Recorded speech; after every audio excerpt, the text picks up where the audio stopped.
ಎಲ್ಲರಿಗೂ ನಮಸ್ಕಾರ ಸ್ನೇಹಿತರೆ.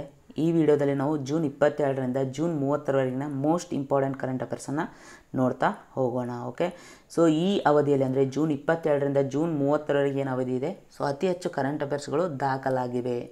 ಸೊ ಹಾಗಾಗಿ ಆಲ್ಮೋಸ್ಟ್ ಅತಿ ಹೆಚ್ಚು ಮೋಸ್ಟ್ ಕರೆಂಟ್ ಅಫೇರ್ಸ್ ಕ್ವಶನ್ಗಳು ಸೊ ಈ ಅವಧಿಯಲ್ಲೇ ಬರುವಂತಹ ಸಾಧ್ಯತೆ ಇದೆ. ಓಕೆ, ಹೀಗಾಗಿ ಅತಿ ಹೆಚ್ಚು ಕ್ವಶನ್ಗಳನ್ನು ನಾನು ಈ ವಿಡಿಯೋದಲ್ಲಿ ಆ್ಯಡ್ ಮಾಡಿದ್ದೀನಿ. ಸೊ ಹೀಗಾಗಿ ಇದು 2 ಪಾರ್ಟ್ಗಳಲ್ಲಿ ಬರಲಿದೆ. ಸೊ ಯಾಕಂದರೆ ವಿಡಿಯೋ ಲೆಂತಿ ಆಗುತ್ತೆ. ಸೊ ಹೀಗಾಗಿ 2 ಪಾರ್ಟ್ಗಳಲ್ಲಿ ವಿಡಿಯೋನ ಮಾಡ್ತಾಯಿದ್ದೀನಿ. ಅದಲ್ಲದೆ ಈ ರಾಜ್ಯಗಳಿಗೆ ಸಂಬಂಧಪಟ್ಟಂಥ ಹಿಂದಿನ ಕರೆಂಟ್ ಅಫೇರ್ಸ್ ಅಂಶಗಳನ್ನು ಕೂಡ ಆ್ಯಡ್ ಮಾಡಿದ್ದೀನಿ ಎಕ್ಸಾಮ್ ದೃಷ್ಟಿಯಿಂದ. ಯಾಕಂದರೆ ಯಾವುದೇ ಒಂದು ರಾಜ್ಯ ಬಂತಂದರೆ ಅದಕ್ಕೆ ಸಂಬಂಧಪಟ್ಟಂತಹ ಹಿಂದಿನ ಕರೆಂಟ್ ಅಫೇರ್ಸ್ಗಳನ್ನು ಕೂಡ ಎಕ್ಸಾಮಲ್ಲಿ ಕೇಳ್ತಾರೆ. ಆದಲ್ಲೇ ಕೆಲವೊಂದು ಪ್ರಶ್ನೆಗಳಿಗೆ ಸಂಬಂಧಪಟ್ಟಂತೆ GK ಅಂಶಗಳನ್ನು ಕೂಡ ಆ್ಯಡ್ ಮಾಡಿದ್ದೀನಿ. ಸೊ ಇದನ್ನು ಕೂಡ ಎಕ್ಸಾಮ್ಗಳಲ್ಲಿ ಕೇಳುವಂತಹ ಚಾನ್ಸಸ್ ಇರುತ್ತೆ. ಹೀಗಾಗಿ ಈ ವಿಡಿಯೋನ ನೀವು ಓಡಿಸಲಾರದೆ ಕೊನೆ ತನಕ ನೋಡಿ. ಓಕೆ, ಮೊದಲೇ ಪ್ರಶ್ನೆ, ಈ ಕೆಳಗಿನ ಯಾವ IIT ಅಧ್ಯಯನದ ಪ್ರಕಾರ ಮೆಮರಿ ಚಿಪ್ಗಳನ್ನು ತಯಾರಿಸಲು ಅಲೋವೆರಾವನ್ನು ಬಳಸಬಹುದಾಗಿದೆ? ಸೊ ಅಲೋವೆರಾ ಅಂದರೆ ನಾವು ಕಾಮನ್ ಭಾಷೆಯಲ್ಲಿ ಏನಂತ ಕರಿತೀವಿ, ಲೋಳೆ ಸರ ಅಂತ ಕರಿತೀವಿ. ಓಕೆ, ಲೋಳೆ ಸರ. ಸೊ ಇದನ್ನು ನಾವು ಮೆಮರಿ ಚಿಪ್ಗಳನ್ನು ತಯಾರು ಮಾಡಲು ಬಳಸಬಹುದು ಅಂತ ಇತ್ತೀಚೆಗೆ IIT ಇಂದೋರ್ ಹೇಳಿದೆ. ಕಾಮನ್ನಾಗಿ ನಾವು ಮೆಮರಿ ಚಿಪ್ಗಳನ್ನು ರೆಡಿ ಮಾಡೋಕ್ಕೆ ಈ ಸಿಂಥೆಟಿಕ್ ಕೆಮಿಕಲ್ಸ್ ಅಂದರೆ ಸಂಶ್ಲೇಷಿತ ರಾಸಾಯನಿಕಗಳನ್ನು ಬಳಸ್ತೀವಿ. ಸೊ ಅದರ ಜಾಗದಲ್ಲಿ ನಾವು ಅಲೋವೆರಾವನ್ನು ಕೂಡ ಬಳಸ್ಬೋದು ಅಂತ ಈ IIT ಇಂದೋರ್ ಅಧ್ಯಯನ ಹೇಳಿದೆ. ಸೊ IITs ಬಗ್ಗೆ ಆಲ್ಮೋಸ್ಟ್ ಯಾವುದೇ ಒಂದು ಎಕ್ಸಾಮ್ ಆದರೂ ಕೂಡ ಮಿನಿಮಮ್ ಒಂದು ಕ್ವಶನ್ IIT ಕುರಿತು ಇದ್ದೇ ಇರುತ್ತೆ. ಸೊ ನನ್ನ ಎಕ್ಸ್ಪೀರಿಯೆನ್ಸ್ ಪ್ರಕಾರ ಹೇಳ್ಬೇಕಂದ್ರೆ, ಸೊ ಹೀಗಾಗಿ IITಗಳಿಗೆ ಸಂಬಂಧಪಟ್ಟಂಥ ಕೆಲವೊಂದು ಇತ್ತೀಚಿನ ಇಂಪಾರ್ಟೆಂಟ್ ನ್ಯೂಸನ್ನು ನೋಡೋಣ. ಓಕೆ, ಮೊದಲೇದಾಗಿ IIT ಗುವಾಹಟಿ. ಸೊ ಇದು ಅಸ್ಸಾಂನಲ್ಲಿ ಬರುತ್ತೆ. ಸೊ ಇದು ಇತ್ತೀಚೆಗೆ ಸುದ್ದಿಯಲ್ಲಿರುತ್ತೆ. ಯಾಕಂದರೆ ಇದೊಂದು ಸ್ಮಾರ್ಟ್ ವಿಂಡೋ ಮೆಟೀರಿಯಲನ್ನು ಅಭಿವೃದ್ಧಿಪಡಿಸಿದೆ. ಈ ಮೂಲಕ ಏನಂದರೆ ಯಾವುದೇ ಒಂದು ಬಿಲ್ಡಿಂಗನ್ನು ಕ್ಲೈಮೇಟನ್ನು ನಾವು ಕಂಟ್ರೋಲ್ ಮಾಡ್ಬೋದು ಈ ಸ್ಮಾರ್ಟ್ ವಿಂಡೋ ಮೆಟೀರಿಯಲ್ನ ಬಳಕೆ ಮಾಡಿಕೊಂಡು. ಓಕೆ, ಇದು IIT ಗುವಾಹಟಿಗೆ ಸಂಬಂಧಪಟ್ಟಿದೆ. ಅದೇ ರೀತಿ IIT ಗುವಾಹಟಿ ಮತ್ತೊಂದು ವಿಷಯವಾಗಿ ಸುದ್ದಿಯಲ್ಲಿತ್ತು. ಯಾಕಂದರೆ ಇದು ಗಾಳಿಯಲ್ಲಿನ ನೀರನ್ನು ಹಾರ್ವೆಸ್ಟ್ ಅಂದರೆ ಕೊಯ್ಲು ಮಾಡುವಂತಹ ವಿಧಾನವನ್ನು ಈ IIT ಗುವಾಹಟಿ ಅಭಿವೃದ್ಧಿಪಡಿಸಿದೆ. ಅಂದರೆ ಗಾಳಿಯಲ್ಲೂ ಕೂಡ ನೀರಿನ ಅಂಶ ಇರುತ್ತೆ. ಸೊ ಆ ನೀರನ್ನು ಹೊರತೆಗೆಯುವ ವಿಧಾನವನ್ನು ಇದು ಅಭಿವೃದ್ಧಿಪಡಿಸಿದೆ IIT ಗುವಾಹಟಿ. ಓಕೆ, ಅದೇ ರೀತಿ IIT ಹೈದರಾಬಾದ್. ಸೊ ಇದು ಕೂಡ ಸುದ್ದಿಯಲ್ಲಿದೆ. ನಿಮಗೆ ಗೊತ್ತಿರ್ಬೋದು, ಆಂಫೋಟೆರಿಸಿನ್ B ಅನ್ನುವಂತಹ ಟ್ಯಾಬ್ಲೆಟ್. ಇದು ಕರೋನಾ ಜೊತೆಗೆ ಒಂದು ರೋಗ ಕೂಡ ಬಂದಿತ್ತು, ಯಾವುದಂದರೆ ಬ್ಲ್ಯಾಕ್ ಫಂಗಸ್ ಅಂತ ನಾವು ಕರಿತೀವಿ. ಓಕೆ, ಆಲ್ಮೋಸ್ಟ್ ಈ ಶಿಲೀಂಧ್ರ ರೋಗಗಳಿಗೆ ಸಂಬಂಧಪಟ್ಟಂತಹ ರೋಗಗಳಿಗೆ ಈ ಮೆಡಿಸನನ್ನು ಅಂದರೆ ಈ ಟ್ಯಾಬ್ಲೆಟನ್ನು ಬಳಸ್ತೀವಿ. ಯಾವುದು? Amphotericin B. ಓಕೆ, ಈ ಆಂಫೋಟೆರಿಸ್ Bನ ನ್ಯಾನೋ ಫೈಬರ್ ಆಧಾರಿತ ಬಾಯಿಂದ ತೆಗೆದುಕೊಳ್ಳುವಂಥ ಟ್ಯಾಬ್ಲೆಟನ್ನು ಸೊ IIT ಹೈದರಾಬಾದ್ನವರು ಅಭಿವೃದ್ಧಿಪಡಿಸಿದ್ದಾರೆ. ಅದೇ ರೀತಿ IIT ಖರಗ್ಪುರ್. ಇದು ಪಶ್ಚಿಮ ಬಂಗಾಳದಲ್ಲಿ ಕಂಡುಬರುತ್ತೆ. ಇದು ಕೂಡ ಇತ್ತೀಚೆಗೆ ಸುದ್ದಿಯಲ್ಲಿತ್ತು.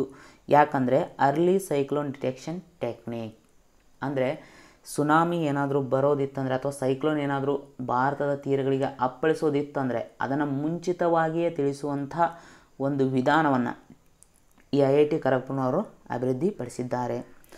ಅದೇ ರೀತಿ IIT ಖರಗ್ಪುರ್ ಮತ್ತೊಂದು ವಿಷಯಕ್ಕೆ ಸುದ್ದಿಯಲ್ಲಿತ್ತು. ಯಾಕಂದರೆ ಕೋವಿರ್ಯಾಪ್ ಎನ್ನುವಂತಹ ಆರೋಗ್ಯ ಸಂಬಂಧಿತ ಒಂದು ಉತ್ಪನ್ನವನ್ನು ಇದು ಅಭಿವೃದ್ಧಿಪಡಿಸಿದೆ. ಮೋಸ್ಟ್ ಇಂಪಾರ್ಟೆಂಟ್, ಕೋವಿರ್ಯಾಪ್ ಎನ್ನುವಂಥ ಆರೋಗ್ಯ ಸಂಬಂಧಿತ ಉತ್ಪನ್ನವನ್ನು ಅಭಿವೃದ್ಧಿಪಡಿಸಿದ IIT ಯಾವುದು ಅಂತ ಪ್ರಶ್ನೆಯನ್ನು ಕೇಳ್ಬೋದು.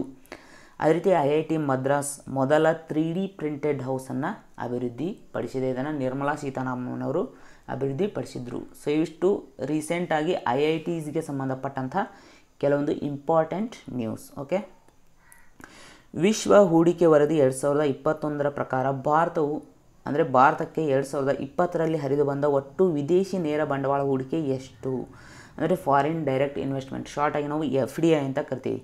ಸೊ ವಿಶ್ವ ಹೂಡಿಕೆ ವರದಿ 2021ರ ಪ್ರಕಾರ 2020ರಲ್ಲಿ ಭಾರತಕ್ಕೆ ಹರಿದು ಬಂದಂಥ ಒಟ್ಟು ವಿದೇಶಿ ನೇರ ಬಂಡವಾಳ ಹೂಡಿಕೆ ಎಷ್ಟಪ್ಪ ಅಂದರೆ 64 billion American dollars. 64 billion American ಡಾಲರ್ಸ್ನಷ್ಟು FDI ಭಾರತಕ್ಕೆ ಹರಿದು ಬಂದಿದೆ. ಹಾಗಾದರೆ ಈ ವಿಶ್ವ ಹೂಡಿಕೆ ವರದಿ ಅಂದರೆ ವರ್ಲ್ಡ್ ಇನ್ವೆಸ್ಟ್ಮೆಂಟ್ ರಿಪೋರ್ಟನ್ನು ಬಿಡುಗಡೆ ಮಾಡೋರು ಯಾರಪ್ಪ ಅಂದರೆ ಮೋಸ್ಟ್ ಇಂಪಾರ್ಟೆಂಟ್ UNCTAD ಅಂತ ಶಾರ್ಟಾಗಿ ಕರಿತೀವಿ. ಅಂದರೆ full form UN conference on trade and development. So ಇವರು ಈ ವಿಶ್ವ ಹೂಡಿಕೆ ವರದಿಯನ್ನು ಬಿಡುಗಡೆ ಮಾಡ್ತಾರೆ. ಸೊ ಇದರ ಪ್ರಕಾರ 2020ರಲ್ಲಿ ಭಾರತವು ವಿದೇಶಿ ನೇರ ಬಂಡವಾಳ ಹೂಡಿಕೆಯನ್ನು ಆಕರ್ಷಿಸುವಲ್ಲಿ ವಿಶ್ವದಲ್ಲಿ 5ನೇ ಸ್ಥಾನದಲ್ಲಿದೆ. Most important. ಓಕೆ, ಹಾಗಾದರೆ ಭಾರತದಲ್ಲಿ ವಿದೇಶಿ ನೇರ ಬಂಡವಾಳವನ್ನು ಹೂಡುವಂಥ ರಾಷ್ಟ್ರಗಳ ಪಟ್ಟಿಯಲ್ಲಿ ಯಾವ ರಾಷ್ಟ್ರ ಪ್ರಥಮ ಸ್ಥಾನದಲ್ಲಿದೆ ಅಂದರೆ ಏಪ್ರಿಲ್ 2021 ನಾವು ಕನ್ಸಿಡರ್ ಮಾಡಿದಾಗ ಮಾರಿಷಸ್ ಪ್ರಥಮ ಸ್ಥಾನದಲ್ಲಿದೆ, ಸಿಂಗಾಪುರ್ ಎರಡನೇ ಸ್ಥಾನದಲ್ಲಿದೆ. ಓಕೆ, ಮೋಸ್ಟ್ ಇಂಪಾರ್ಟೆಂಟ್ ಎಕ್ಸಾಮ್ಗಳಲ್ಲಿ ಕೇಳಬಹುದು. ಭಾರತ ಮತ್ತು ಈ ಕೆಳಗಿನ ಯಾವ ದೇಶಗಳ ನಡುವೆ ಸ್ಟ್ರಾಟಜಿಕ್ ಕ್ಲೀನ್ ಎನರ್ಜಿ ಪಾರ್ಟ್ನರ್ಶಿಪ್ ಅಡಿಯಲ್ಲಿ ಹೈಡ್ರೋಜನ್ ಟಾಸ್ಕ್ ಫೋರ್ಸನ್ನು ಪ್ರಾರಂಭಿಸಲಾಯಿತು? ಸೊ ಹೈಡ್ರೋಜನ್ ಟಾಸ್ಕ್ ಫೋರ್ಸನ್ನು ಇತ್ತೀಚೆಗೆ ಭಾರತ ಮತ್ತು ಅಮೆರಿಕ ನಡುವೆ ಪ್ರಾರಂಭ ಮಾಡಲಾಗಿದೆ. ಈ ಹೈಡ್ರೋಜನ್ಗೆ ಸಂಬಂಧಪಟ್ಟಂಥ ಕೆಲವೊಂದು ಸಂಶೋಧನೆಗಳನ್ನು ಕೈಗೊಳ್ಳುವಂಥ ಉದ್ದೇಶವನ್ನು ಈ ಟಾಸ್ಕ್ ಫೋರ್ಸ್ ಹೊಂದಿದೆ. ಗುಂಪನ್ನು ರಚಿಸುವ ಮೂಲಕ ಯೋಗವನ್ನು ಕಲಿಯಲು ಬಯಸುವವರಿಗೆ ಈ ಕೆಳಗಿನ ಯಾವ ರಾಜ್ಯ ಅಥವಾ ಕೇಂದ್ರಾಡಳಿತ ಪ್ರದೇಶ ಉಚಿತ ಬೋಧಕರನ್ನು ಘೋಷಿಸಿದೆ?